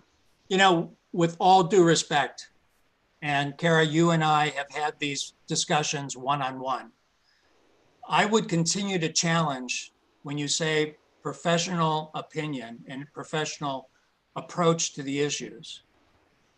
You are now saying that the amount of feedback, negative public feedback that you were receiving over the past 10 days impacts your position on this project. But you've also admitted and have said that over a month ago, you went to people in the public and you came to me and said that you do not support moving forward with this proposal or with working with the Camping and Education Foundation. You said that to me over a month ago, and those comments have been reflected in the since that time, going back to the first week of November. And with all due respect, I'm not hearing that we're learning the lessons of what we've just gone through. You are not acknowledging that it's not okay to personally attack commissioners. It's not okay to personally, in public, spin false narratives in a way to discredit this board. I'm not hearing you. You're saying that we have differences in mission with other partners. No, I'm saying these are not our partners if they're willing in public to personally attack, accuse us of taking financial kickbacks, accuse us of operating corruptly. No, I'm not hearing that lesson learned. I'm also not hearing lesson learned that before you make professional opinions disagreeing with the park board or expressing to other people your opposition to something, that should first be voiced to the commissioners and our partners. Rather than talking with these other individuals, did you pick up the phone and tell the other commissioners you had issues with this proposal? Did you pick up the phone and call CEF and Director Haller to say, I've got concerns about this project? That did not happen. And that's a lesson learned that I'm not hearing that we are learning from.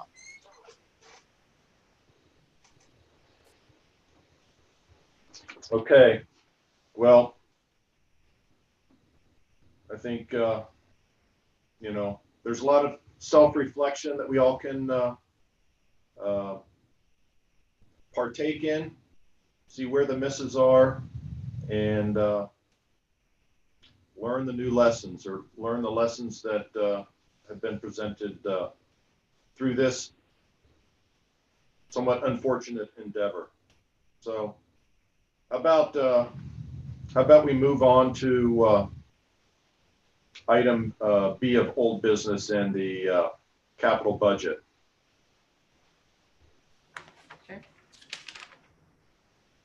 I'm going to say blessings to you all. I'm signing off. Thank you again. Okay, commissioners, what we have in front of us today is the opportunities that the staff has taken to respond to the comments that you had at our special meeting on December 2nd, as well as, just to respond to the comments that you made. Staff has returned, we have discussed together and made some adjustments to the proposed budgets, and wish to put those in front of you today for your perspective, and ultimately requesting your approval today of the proposed fiscal year 22 and 23 budgets. Included in your packet today is a board report that specifically identifies any of those changes that have been made. And I would like to take just a couple of moments to go over the what I think are the most important changes that were made. As I stated, the board report covers all of the items, but I will just point out to you some of the major changes. First of all, I'd like to, in the documents that you've received, both reflecting the fiscal years 19, 20, and 21 capital dollars, as well as the 22, 23 proposed budget. Commissioner Thomas, as you have asked, we have highlighted any of the items which are associated with the infrastructure study as being in poor condition. I believe there is also one highlighted that is in fair condition. So hopefully what you're able to see here is that an incredible amount of the items that we have listed are going to immediately and directly tackle some of the most pressing concerns on the infrastructure study. Another thing that I will point out is that per the comments that were made in the last meeting, We have incorporated the demolition of the Owl's Nest Pavilion into the fiscal year 20 dollars so as not to request those in new dollars. We have modified the available funding or our recommended funding for the Sawyer Point parking lot. This is a significant reduction from the last conversation that we had. What this dollar amount will allow us to do is to make significant minor repairs, that will allow us a little bit of a breath. It will in fact serve as a Band-Aid. However, this is a situation where I do recommend the Band-Aid here. And we will get some utilization out of it as we decide whether or not to proceed with a larger renovation of the site. We also, one of the requests was in regards to our transition from the Reading Road facility to a new location as a result of that land sale. You know, we heard loud and clear from the commissioners, you know, the struggle and our desire to invest park dollars in what is effectively the movement of a city-owned and city employee occupied building. I think that the commissioners made a great request at your last regular or several regular meetings ago to increase the amount of dollars that we will have available for that transfer.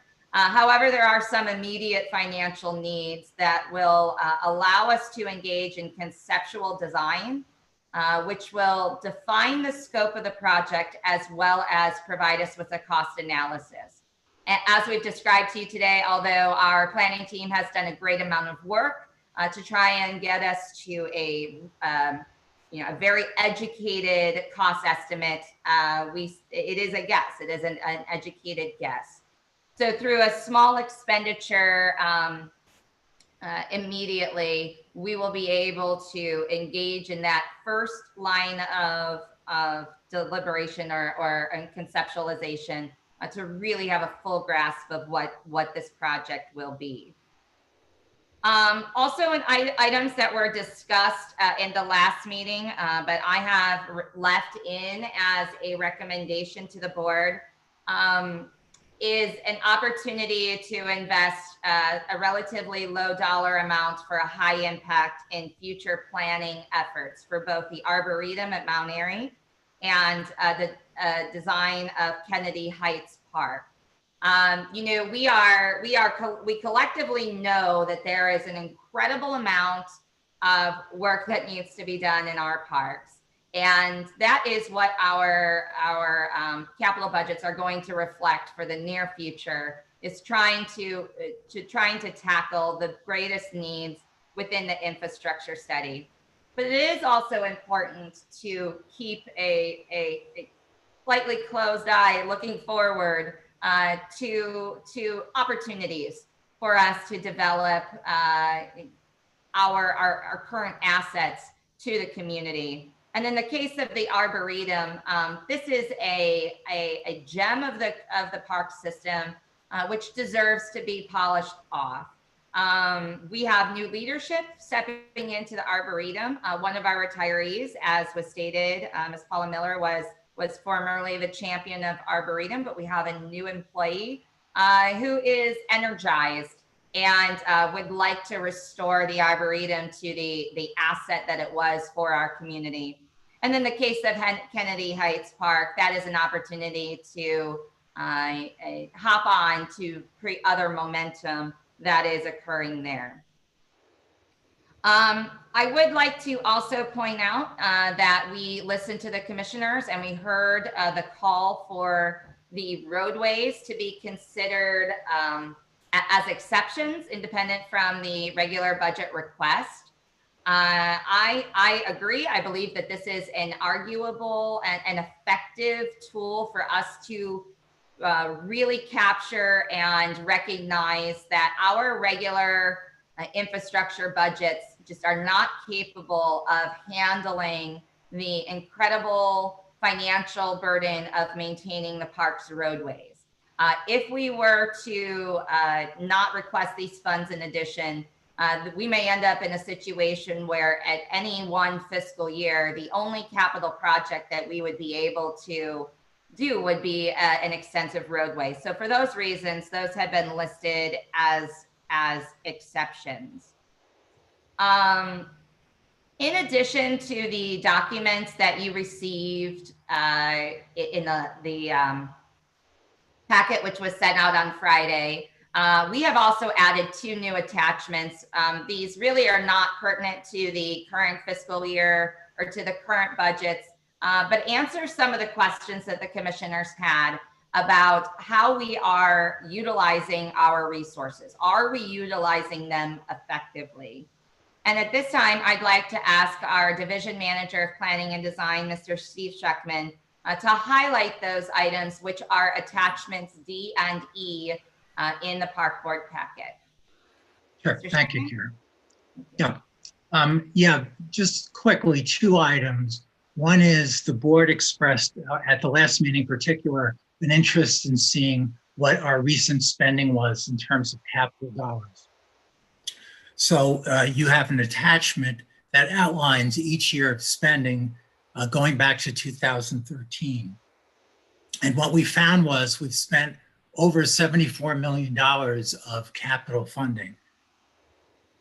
Though we tend to get around $2 million a year in our capital budget, we were fortunate within these last 8 years to have Ziegler Park funded, Westwood Town Hall Park, and then particularly finishing up earlier phases of Smale Riverfront Park in 2014 and 15, when we had funding to construct the Anderson Pavilion and the Carousel and the Pickler Fountain. So we just wanted to share with you what our spending actually was. And again, that's over $74 million. The second piece, we looked at how much money is available that isn't already encumbered, that is $8.7 million. Of that $8.7 million, a number of projects are on hold, are committed. That includes, for example, Lytle Park, the boat dock grant money from the federal government through the state, the matching boat dock money from the city.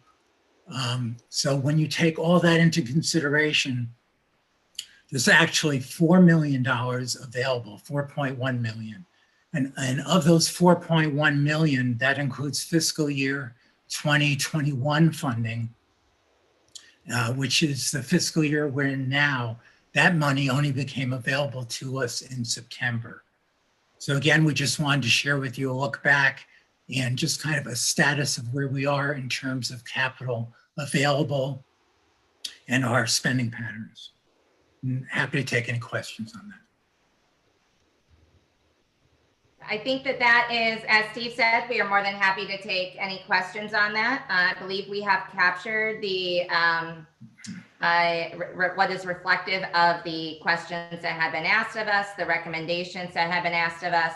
And I said, what you have before you is the recommendation for the capital budget for fiscal years 22 and 23. As you deliberate or present any feedback to us, we will ensure that those comments or requests are reflected in the budget submission to the city, which will either be this afternoon or tomorrow. Okay. Just one thing I'd like to add to Steve's comments about the call it historical rate of spend.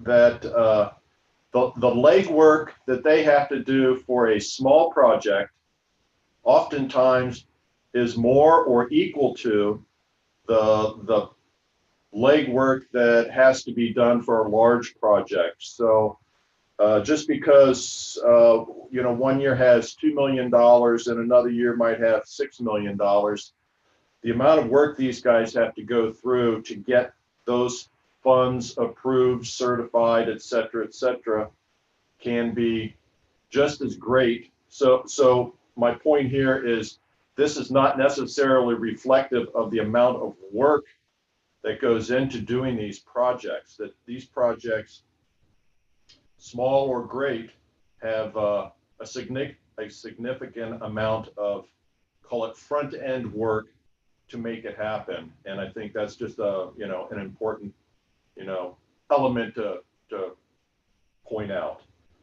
So any feedback, additional questions, or issues related to the capital plan for the next couple of years that the team can address? President Linder? Yes. Craig, do I understand that the balance in the PNC bank account is 3 million something? For the PNC checking account, that should be around about 2.5 million, 2.6 million. Okay. Let me go look at the PowerPoint. We had a recent deposit in there from, it's at 2.6 million, but then we also have an additional investment of 3.8 million. So that does add up to around your 6.4 million.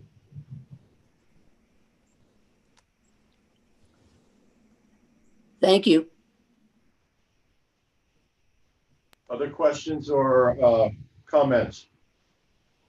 Mr. Chair. Yes, Linda. Question on the highlighting the poor items. I appreciate that. That is very helpful. The question I have is, if you look at what's here and highlighted, and there's a significant amount of yellow on these pages, which is good. What percentage of our poor items does this address? Mr. Schuckman, do you have a good, I don't think that we have an exact number prepared for you, but do you have a sense of how far you were able to, between the 19, 20, 21 and the proposed budget for 22, 23, do you have a sense of how far that took us into the amount for the poor condition? Let me see if between Cindy and I, we can figure that out real quickly here. Okay. I'm just curious as to how much progress we're making on those and what that would look like, because we talked about that in a 2-year time frame.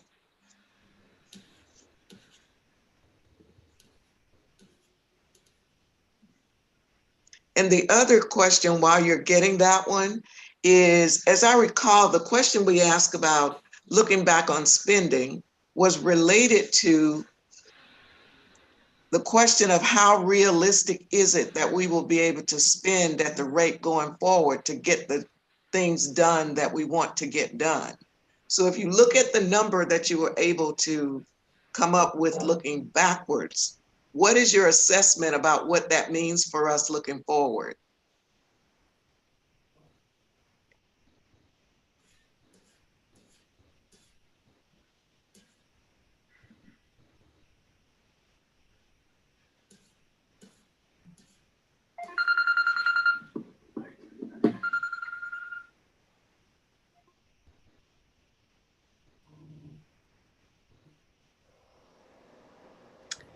Hey, Steve. I've got the document pulled up that shows the poor and fair improvements that Branstetter Carroll put together for us. And under the poor column, that number totals up to about $11.5 million. So if you go back to what we've got highlighted in yellow on that document in the budget,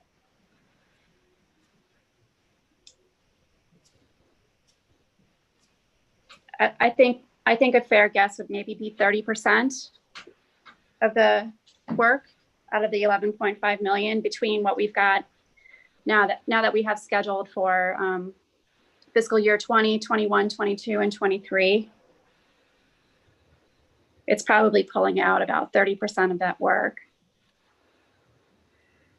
Does that include the any of the poor condition items that we're going to be funding out of commissioner funds or revenue funds?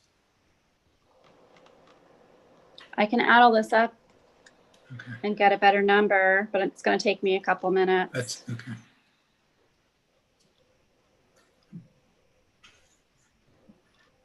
We can come back to that when you have it. Yeah.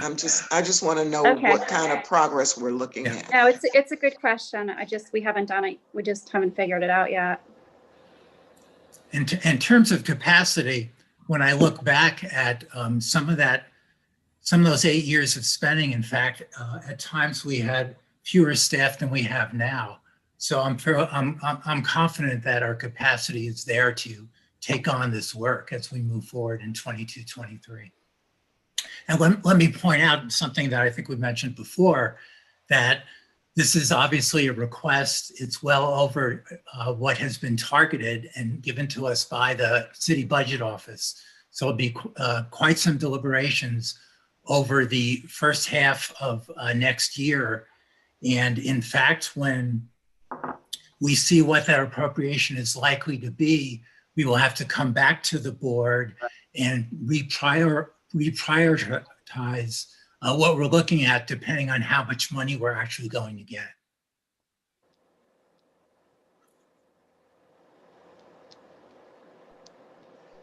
Any other questions for Steve or Cindy? Mr. Chair? Yes, Kevin. Not really a question, but a comment. I wanted to express my appreciation for the diligence that they used in taking items out of general capital and trying to find, I'm sure with Craig's help, find a specific fund that those could be allocated to, which of course frees up more of the general capital for the items that don't have a category. I think that was an important exercise, and I appreciate that.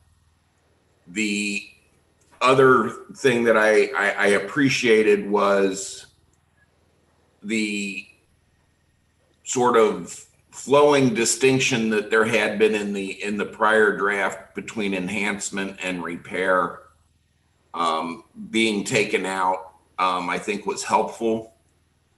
But I do, and this is something that I'm going to take up because I think it's a citywide issue, is, we talk a lot about wants and needs, and right now we're really focusing a lot on our needs and repairing the things that have been entrusted to us. But beyond that, there are what I will call requirements, and particularly as it relates to me.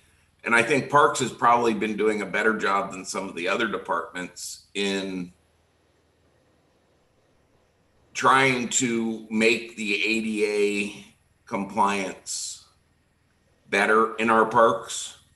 We're not there yet, and the ADA has been around for 30 years. So, time has gone on long enough for us to be better at that, but that's a citywide problem. And that's a federal law. That's a requirement that we be in compliance with. There hasn't been anybody enforcing that compliance, but that's something that I'm going to try and take up on a citywide basis as another exception, if you will, to the general capital, so that we're not attacking our limited $2 million a year general capital budget, but rather there be an emphasis placed on that on a citywide basis, so that Cincinnati Recreation Commission can come into compliance even with their existing buildings and not just on their new or rehabilitated buildings, that our Department of Transportation can come into compliance, that all of our departments can be in compliance with what are legal requirements both at the state and federal level. So just for future reference, that's one of the things that I will be working on. Okay, thank you. If I may just answer the question, it looks like we're at around 40% of fair and poor between what we're forecasting for 22 and 23 and those projects we've managed to put into 20 and 21. It's sorry, Steve, it's 40% of the poor category. The poor totals up to about $11.5 million, and we're at 4.4 of that. Yeah. Thank you. Thanks. Mr. Chair? Yes. I would just say that I totally appreciate the work in going back and listening to our input. And I really appreciate how you have diligently gone back and did what you could to address some of the topics that we brought up last time. So I will be the first to also acknowledge accomplishments and appreciation for what you've done. So thank you. Okay. So hearing no other questions, can we have a motion to accept the staff's recommendation as it relates to the capital budget? So moved. We have a second. Second. Mary, roll call vote. President Linder, Yes. Vice President Getz, Yes. Commissioner Castellini, Yes. Commissioner Flynn, Yes. Commissioner Thomas. Yes. Motion passes.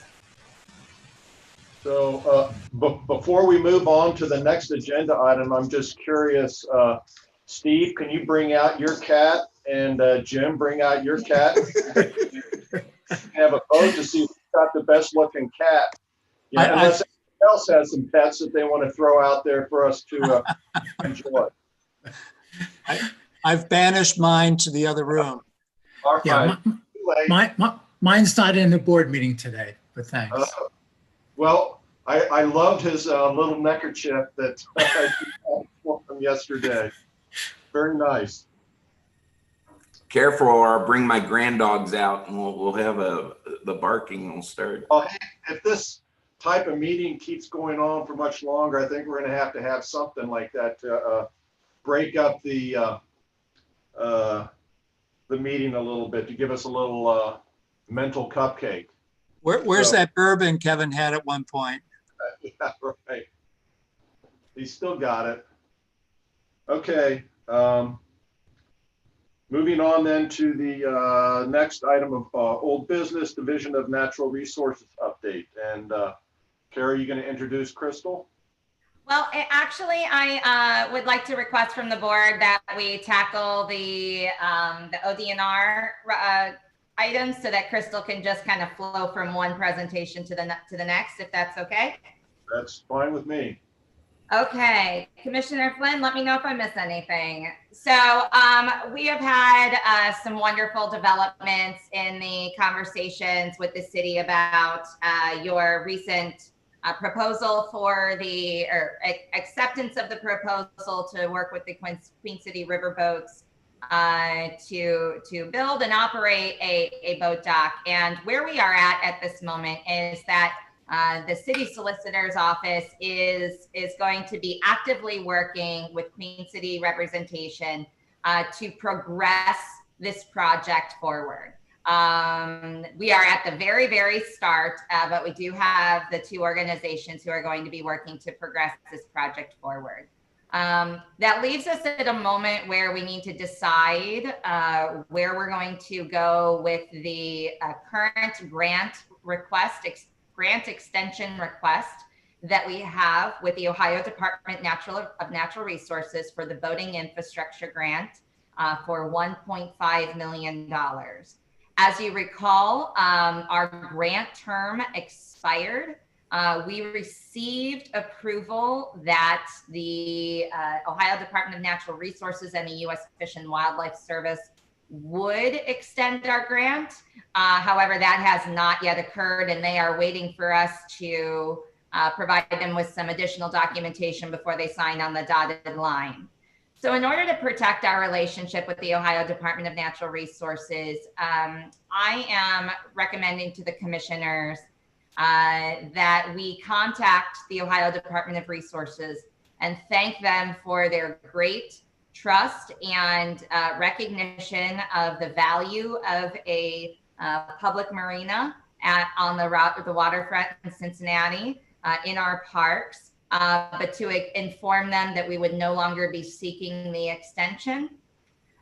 Additionally, as a side note, as you are aware, that if we were to withdraw from that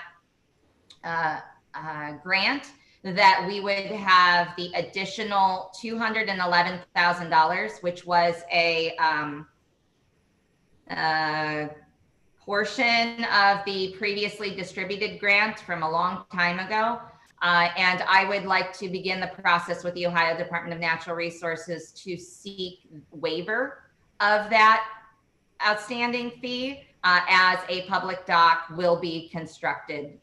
So I figured with a $1.5 million grant that I would like to speak with you on that first. And I am seeking your permission to contact the Ohio Department of Natural Resources to withdraw from our request for a grant extension. Okay, comments, questions? Mr. Chair. Kevin. Yeah, I fully support the director's moving forward on this. As you'll recall, the proposal when we were going to be using the $1.5 million grant, it was going to cost us a total of about $5 million to do the boat dock, which would have meant the park board coming up with an additional $2 million, $2 million plus. With this new proposal, we're talking about coming up with a couple of $100,000. The only strategy that I might suggest to the director is, maybe reversing the order and asking for the forgiveness of the $211,000, and in it, as part of that, then we'll be asking that they not extend the grant and that they'll have another $1.5 million in their kitty to do more projects. And I think if we are the proactive ones in this, it not only doesn't hurt our relationship with ODNR, I think it enhances our relationship with ODNR, because I don't think they very often get people voluntarily turning money back to them. And that's all I have to add to that, Brad. Thanks. Thank you. I think it's a great idea. Any other comments or suggestions? Okay, so yes. Wait a minute, Brad. Okay, so we turned back that $1.5 million. Now the city was also coming up with money for this marina. What are we talking about regarding that money? So that money is already in the kitty, if you will. We've got about, I think, 1.3 million of the 1.5 million still sitting in a separate account for the boat dock. And the fire department is going to come up with, I believe, $200,000. And they will then be able to keep their $500,000 fireboat right there at the marina, which will be a significant enhancement to the safety aspects of this. The boat is such that it will actually be able to fight fires on the land that are near the water as well, because the pumps are so powerful that they'll be able to shoot the water up. To do that, there had been a log jam at City Hall because they were behind the curve on the plan, and we're still worried about operating costs as this board was. Our president's now famous no more free ponies line. They were worried about the same thing, the city manager and the mayor. It's now been explained to them what the project is, and they're freeing up the resources at the solicitor's office to get the documents done, and I believe are going to be freeing up the $200,000 that is sitting in an account with the fire department, in a capital account with them, and then we'll be replenishing that in the coming capital budget. Any other? The short answer to your question, Susie, is we should have all the money in hand. Thank you. I'll just thank Kevin for Commissioner Flynn for doing that legwork and pulling some strings behind the scenes. So thank you very much for that work.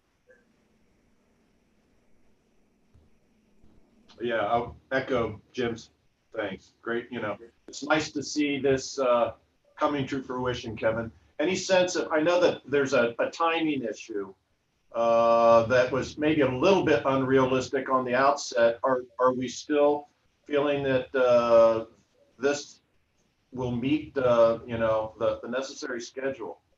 I think every month that we get delayed is a month that we get delayed getting this thing up and running and in the water. But if we can get this tied up neatly in a bow in the next month, we will definitely be in the water this summer, taking boats and hopefully having people being able to pull up to see some Cincinnati Reds games and sounds good. Well, hopefully people keep the pressure on and the sense of urgency about them so we can make that happen. It'll be great. Can I ask one other question? So is the staff happy with where this would be placed? Are they all aboard? I don't think I've really heard a great applause from staff. Susie, we are excited that a solution has been found. And the hardest part about being on this journey with you as kind of an inherited project is that we were so far apart from the desire to have the marina, and then all of the details that became like the hurdles that we couldn't get over with financial and operations. And what we have now, is a proposal that has answered for every specific concern that the commissioners expressed. Now, as for the location, I think the staff's role in that is to just ensure that we are navigating alongside when it comes to things such as parking space dedication, utility line. These are things that will impact us, but I see our staff is just working to, as allies to bring this to fruition. So, this site, I think our staff is not unfamiliar with this site being utilized for a boat dock. But it seems that, to have the operations by an entity other than the park board changes everything. And, and then from my personal perspective, I'm really pleased that a solution was discovered and found thanks to Commissioner Flynn's efforts to move forward. Does this have to be opened up for public comment as to whether the public in general accepts this idea? So I believe where we stand as of right now is that one of the items that the solicitor's office is working through is whether or not we can proceed with a direct award. or if the project needs to go out to public bid. I know that one of the things Mr. Scheckman says all the time is that this actually was a part of the original master plan for the park. That's kind of my feeling about it, Susie. Steve, would you like to say any additional items? Well, obviously the transient boat dock, when the Recreation Commission ran it, was at the public landing. At board meetings in the past, we've discussed obviously the boat dock at Smale Riverfront Park. Also, you might recall we looked at the potential of placing it at the public landing. So that was done in a public setting. And I just wanted to point out, Kevin, that the actual money that we have remaining for the boat dock match was just over 1.1 million. I think, Steve, though, we found there was another contract for 150,000 or something that was listed as an encumbrance, but that we weren't going to have to spend that, and that could be rolled back. Is that your recollection, Director Kish? That's not ringing a bell for me. I've got a lot of things in my mind, so I don't know if may I ask you to, either Steve knows the answer to what you asked, or I'll ask you to, okay. I guess I would check with Craig if somehow there was money. Kevin, you seem to be suggesting maybe there was funding that was disencumbered that had been for the boat dock. So, Steve, so there was 1.14 in there that's unencumbered. Right. And then there was something that was encumbered, but not, there hadn't been work done. I think it was something related to the architects or something. And we weren't going to have to spend that now. So that could go back in. Okay. Cindy, did you have that? Yeah, it was a certification, I believe, for KZF. For KZF, they were doing the design on that.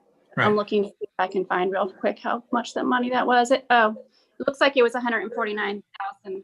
Yeah. So that would bring it up to about $1.3 million in that account. Okay, I stand corrected. Thank you. Mr. Chair.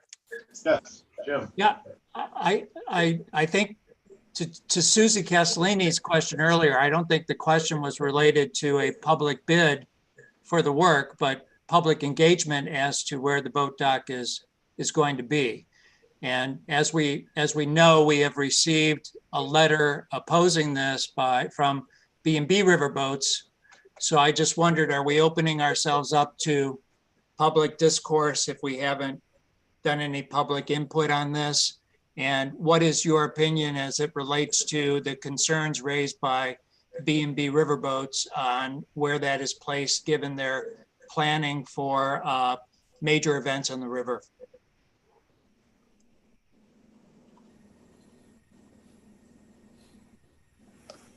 I would say yes, we did receive the opposition from B&B Riverboats.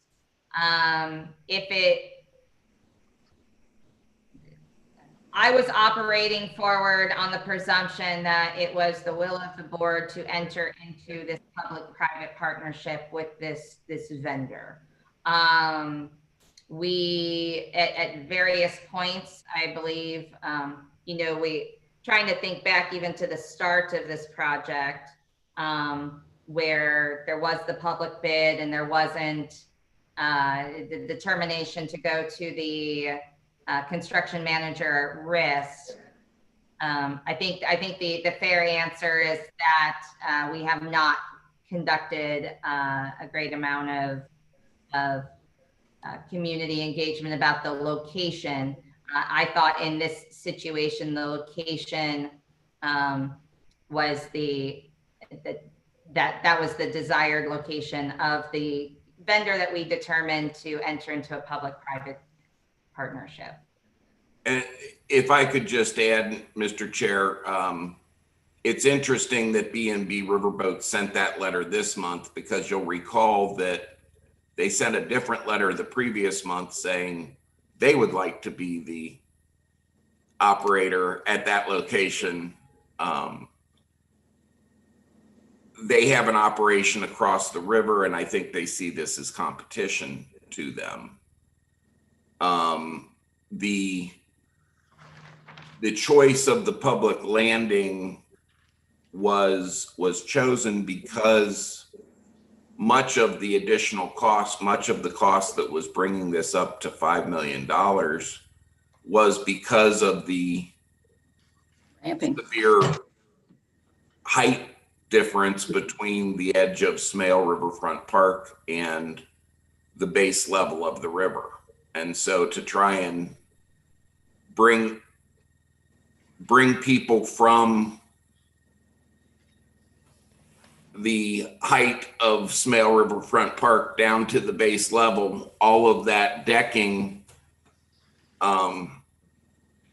added millions of dollars to the costs of the thing. So just as we had previously looked at moving it up to the public landing with the existing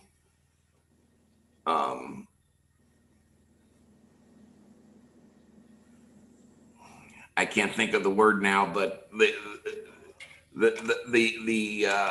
gangways that the operator has, and the reason that this would be an appropriate single vendor not open to public bid is because we're not having them build the whole thing. They are coming with a piece of this that belongs to them. So I don't even know how you would put something like that out to public bid, because with you, if you just have a boat dock, you don't have it. You have to have the gangways, and you have to have the headboat. These guys are bringing the gangway and the headboat to the project and are prepared to do it so that it's up and operating this summer. I don't know that anybody, this is one of those times when it truly is a single vendor that can fulfill this contract. Kevin, I don't want you to think that I'm in any way opposing this. I think it's the most fabulous idea that's been brought forward to us, but I don't want to have us run into another public buzzsaw because we haven't communicated this idea with the public. And I don't know at which point in time we should make this grand announcement and allow comment. I don't know. I just don't know, because again, law has to come back to us saying that it will happen. It can happen. And so I'm just saying, I'm just trying to cover our backside, frankly. And when we had the discussion and the vote at last month's meeting, at the November meeting, I believe it was, I did reach out to Sherry Coolidge at the Enquirer after that, because she had done the article about the boat dock a month or two earlier than that. And with everything that was happening at City Hall, I don't think she felt that it was newsworthy to even do a follow-up article. Susie and Commissioner Castellini and Commissioner Getz, I think what I would be looking for is the direction from the city solicitor's office on how to navigate this moving forward. The desire of the board has been stated, and we will continue to navigate this with our representation. And I think we can make a big announcement, Susie. I think you're right. Before the contract gets signed, we can have something big, and other than competitors, I don't really see anybody saying, this is something we shouldn't do. The money, we're not asking for new money, et cetera. Okay, any other comments? President Lindner, I would like to request, because the board was an entity that entered into that grant agreement, that this take the place as a motion to support the withdrawal of our grant extension request. I would make that motion, Mr. President. Who wants to make a second? Second. All right, Mary. President Lindner, Yes. Vice President Getz, Yes. Commissioner Castellini, Yes. Commissioner Flynn, Yes. Commissioner Thomas. Yes. Motion passes. All right, thank you. Look forward to seeing that puppy floating, sometime soon. Okay, so backing up, we're going to have Crystal come and present the Division of Natural Resources update, and then on to new business with urban forestry street tree assessment. So Kara, you want to introduce her? Yeah, absolutely. Well, our new division manager of natural resources is hit the ground running, and just some really cool things going on in her division. So I've asked her to provide you with just a very brief update on some exciting things, and then that will be followed up with your annual requirement to approve the value of the tree assessment. Ms. Courtney, all you. Thank you, Director Kish, and thank you, commissioners, for having me today.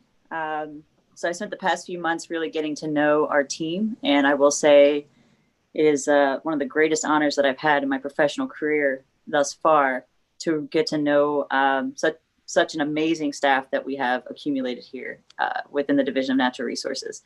So I just want to take a minute to kind of go through each section as they are now under this division and just give you a brief update about, what's happening. So with that being said, I'm going to start with urban forestry. So as we've been slowly getting our team in order through all the shifting pieces that have taken place over the past few months, Robin Hunt has been promoted to the urban forestry supervisor position. So that was the position that I had previously been in. And Robin has over 29 years of experience here overseeing urban forestry in Cincinnati. I couldn't imagine a better person for the job. He is a phenomenal urban forester and technically trained me when I came in. So we're very lucky to have him. With that, we will be doing an add delete of the DCL position that he did fulfill. So that is the park maintenance crew leader position. By deleting that position, we will be streamlining the management of urban forestry so that there is one person that's strictly focused on urban forestry at all times. So they will oversee the management of the staff as well as the execution of the urban forestry assessment. And with that, we will be adding a new urban forestry specialist that will be focused strictly on the South District. So in Robin's previous role, he was not only the maintenance crew leader overseeing the staff and supervising the staff, but he was also the South District Forester, which in my short time here, I saw him be stretched in so many different ways as the business district continues, the central business district continues to grow. So I think this will be a great move for us. It'll give us some fresh blood, if you would, that will be overseeing one of the most bustling areas of the city with very high demands and lots of eyes on it, as well as streamlining the management of the program overall. Beyond that, we have also kicked off our urban tree canopy assessment that we brought to you maybe a year ago. Through the depths of COVID and getting through the purchasing process with everything that's been going on, we were able to kick off that agreement in September. Actually signed the contract in August, did the initial flyover in September, and I just wanted to show you guys some of the data that we've gotten back so far. So I'm going to do a quick screen share. This is my first time.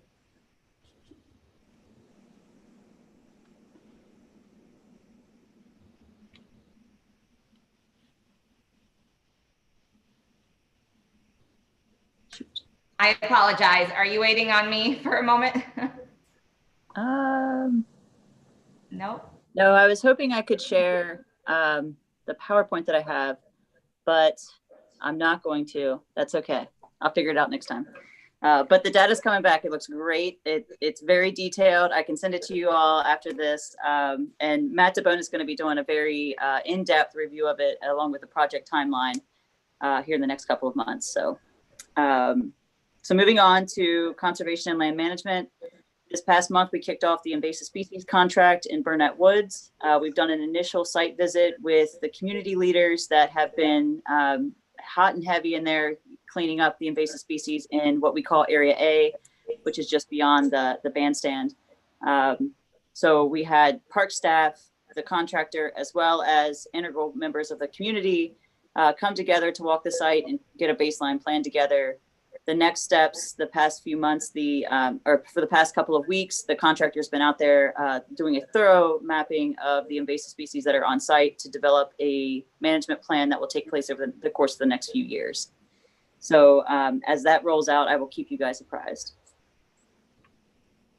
Beyond that, in Explore Nature, our team has spent the past 6 months adapting their programming to the challenges that have arisen through COVID. So we've had to shift from doing one-on-one in-person programs to a more virtual program focused model. So we have done some virtual camps, as well as you've seen the Facebook Live posts that have been coming out. So our team has done a great job just adapting to the realities of the world around us. And with the leadership of Director Kish, we will continue to review and analyze the programs of Explore Nature, how we are connecting with our community to ensure that we are reaching all geographies and demographics throughout the city. And finally, with Green Space, and just a reminder, Green Space, if you guys aren't familiar, is the entity that oversees the business improvement program, the flower pots throughout our business districts, as well as the beautification of our gateways. That team had been furloughed through summer and came back to quite the mess and hit the ground running. They were able to carry out and execute the parameters of the contracts that we have with various entities such as UC and 3CDC. As well as provide limited service to the BIP program. That program itself took a hit this year, not having the team in place through summer and fall to care for those business district pots. So we ended up doing a reimbursement program for the communities that are involved, and this year have solicited for 2021's BIP program, and resoundingly, our enterprise contractors came back, and the majority of our communities have also signed up. So even though we took quite the hit, we were able to continue that program moving forward, and the communities are still excited to be here and to be involved with Green Space, as they do such a phenomenal job beautifying our city. So with that, I just had a quick question on Green Space. It was my understanding, I know we do the flower pots, where is that, in OTR, or we do the flower pots on OTR. I heard that 3CDC was combining that with downtown and OTR for service, and I understand Parks chose not to bid on that project. Can you give a little reason why we wouldn't pursue that collaboration with 3CDC? Yes, sir. So they wanted to combine all of the flower pots in OTR and downtown, as you had mentioned. And for us to take on that level of responsibility, we don't currently have the capacity to do so.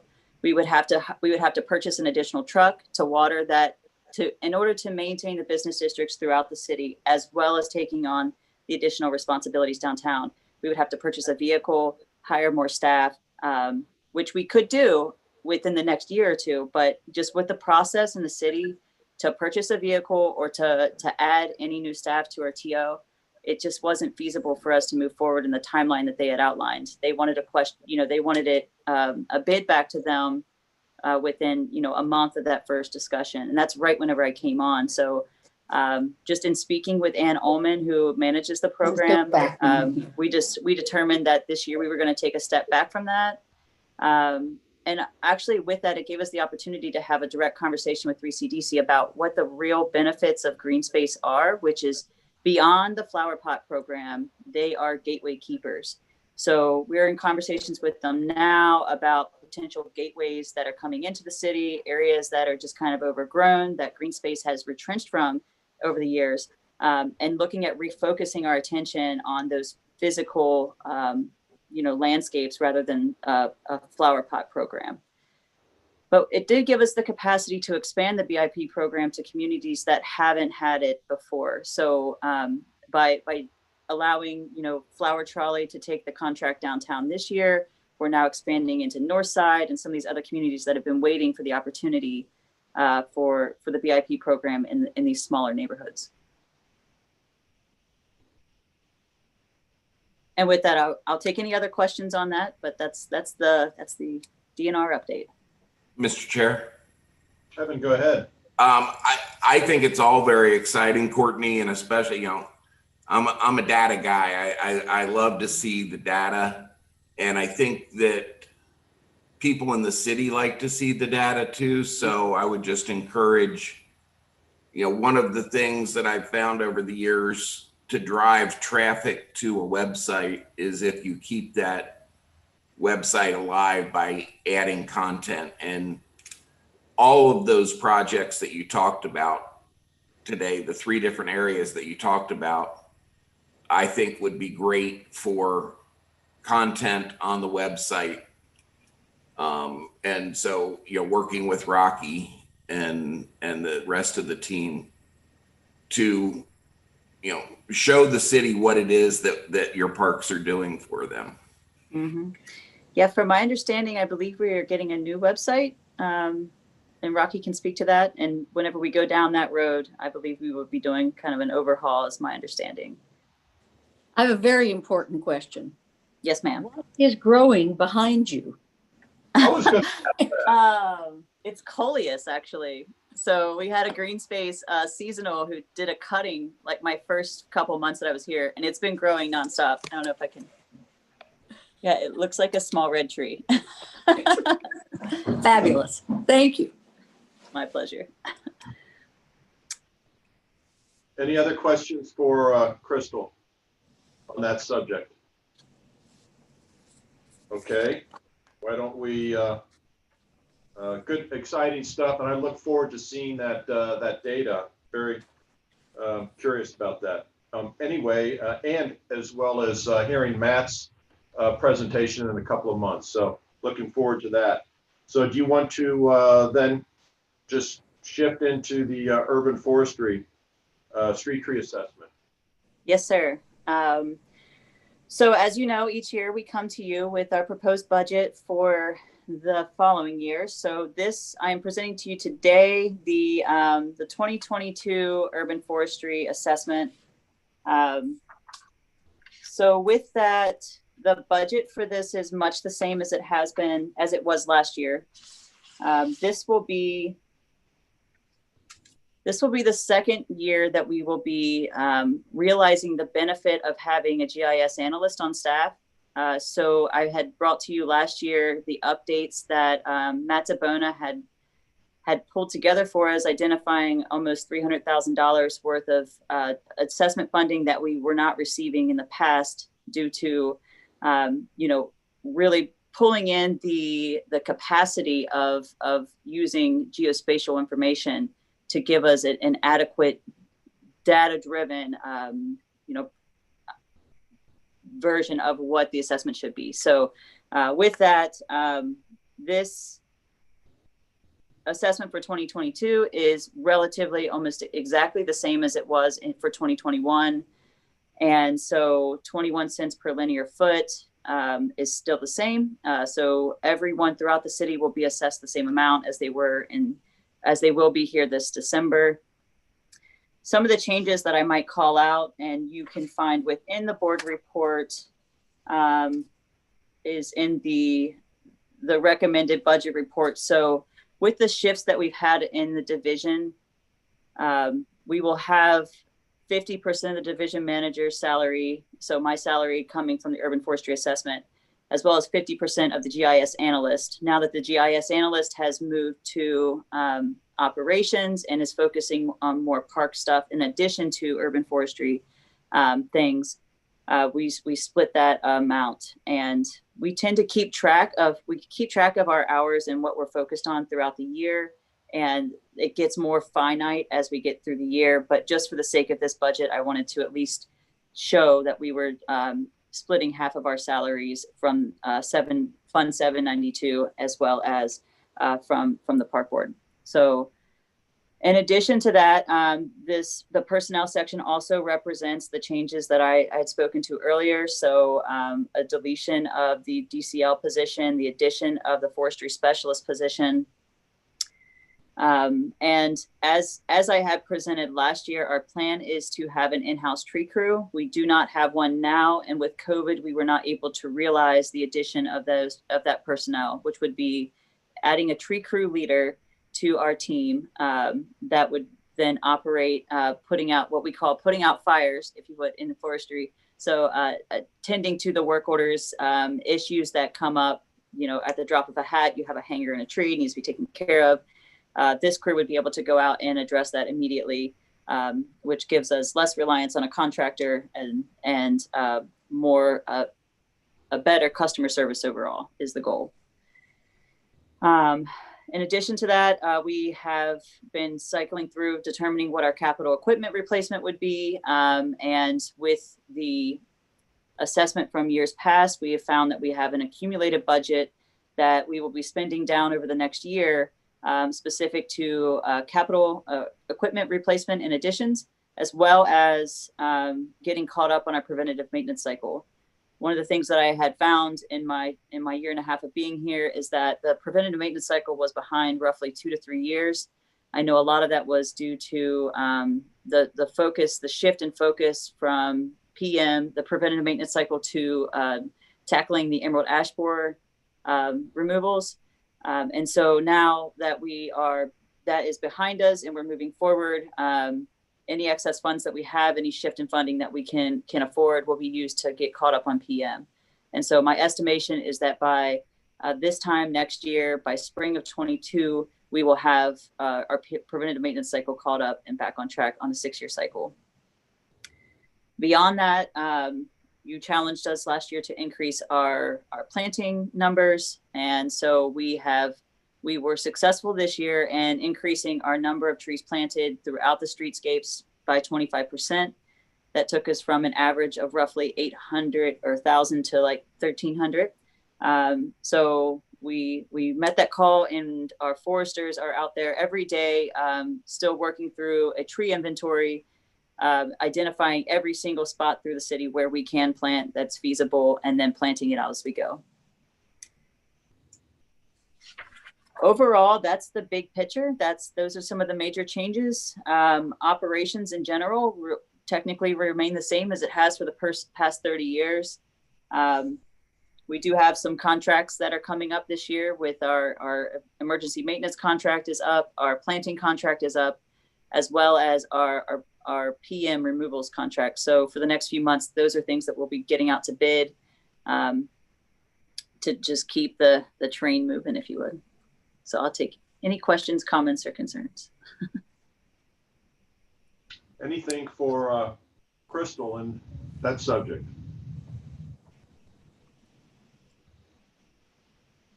Well, you did a great job. No questions or comments. Hey-o. Just a big thank you. Yeah, fully support what you're doing. Appreciate your work there. That means a lot. Thank you very much. Yeah. Yeah, we are incredibly grateful to have.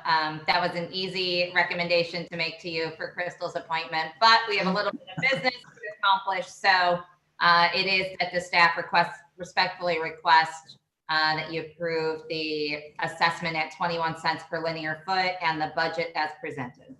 I so move as recommended. Second? Second. Oh, okay, thank you. Mary, lead us through the roll call. President Lindner, Yes. Vice President Getz, Yes. Commissioner Castellini, Yes. Commissioner Flynn, Yes. Commissioner Thomas. Yes. Motion passes. Okay, thank you, Thank you very Crystal. much. Moving on to grant application / acceptance. Craig is going to lead us. Carrie, any preamble for Craig? Nope, the same kind of things you see from us fairly regularly. So I think Craig's got it. Thank you very much. This is the fun part where we just accept money. So the first one is the grant application and acceptance from the Cincinnati Parks Foundation. There's going to be 5 of them. The first one is a $9,500 invasive species removal that will be utilized at Mount Airy Forest. There's a $5,482.17 for Liberty Gardens annual planting. $25,000 for Explore Nature. This is for busing support as well as program development. A $3,500 scholarship from the Stevenson Sisters Scholarship Fund to help underserved kids attend nature camps. And a $14,550 flower pots for Torrance, Madison, Granite area. And that was a gift from the Alexandria Elliott and the Fairway Foundation. So staff is respectfully request the board approve the application and acceptance from the Cincinnati Parks Foundation in the amount of $58,032.17. Thank you, Craig. Any questions for Craig? Great. So can we have a motion to accept these? So moved. From our good friends at the foundation. So moved. Second? Second. Great. Mary? President Lindner, Yes. Vice President Getz, Yes. Commissioner Castellini, Yes. Commissioner Flynn, Yes. Commissioner Thomas. Yes. Motion passes. All right. Thank you. Next up, we received a donation. Staff received a letter from a relative of the late Albert Frederick Rick Garr Jr. with a donation offer from Mr. Garr to the Park Board. Mr. Garr was a World War II veteran, a concert pianist, and a piano teacher, and was still teaching from his private studio in Oakley until his recent passing in October of 2020. Staff is requesting we approve the acceptance of the donation for Mr. Garr. It's in the amount of $5,000 and is spent for the Crohn's Conservatory to help out with operations. Great. Love to accept these. So any questions on this? I move that we accept with gratitude the $5,000. Second? Second. All right. Bring us home, Mary. President Lindner, Yes. Vice President Getz, Yes. Commissioner Castellini, Yes. Commissioner Flynn, Yes. Commissioner Thomas. Yes. Motion passes. Thank you. Thank you. Okay. Staff comments. Rocky.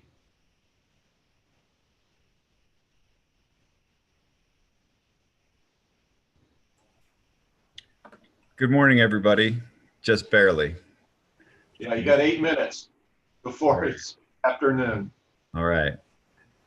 We'll make this as concise as we can. There's a couple of upcoming repairs that we wanted to make sure that you were aware of. One has to do with the Roebling Bridge, which is owned by the state of Kentucky. They've contacted us and let us know that they need to do some substantial work on that bridge in the coming year. It will start in January and run through November of next year. And so this will impact our portion of the park at the base of the bridge where it comes across and meets. Some of those impacts include the need to move the mobile bathrooms that are located there. And they're also going to be, the location under the bridge is going to be fenced off for safety. And they're going to construct a temporary pathway that will go through there. So that's going to happen from January through November of next year. In addition to that, I wanted to let you know that currently everybody's treehouse in Mount Airy Forest is closed. The reason for that is that several of the supports at the base of the treehouse are rotting out and need to be repaired. These are, many of them were connected with trees. And so, so that's been closed down so that those repairs can take place. That work is underway now. And we estimate it'll take about 3 months for that to be completed. So everything should be ready to go by the time the weather turns in the spring.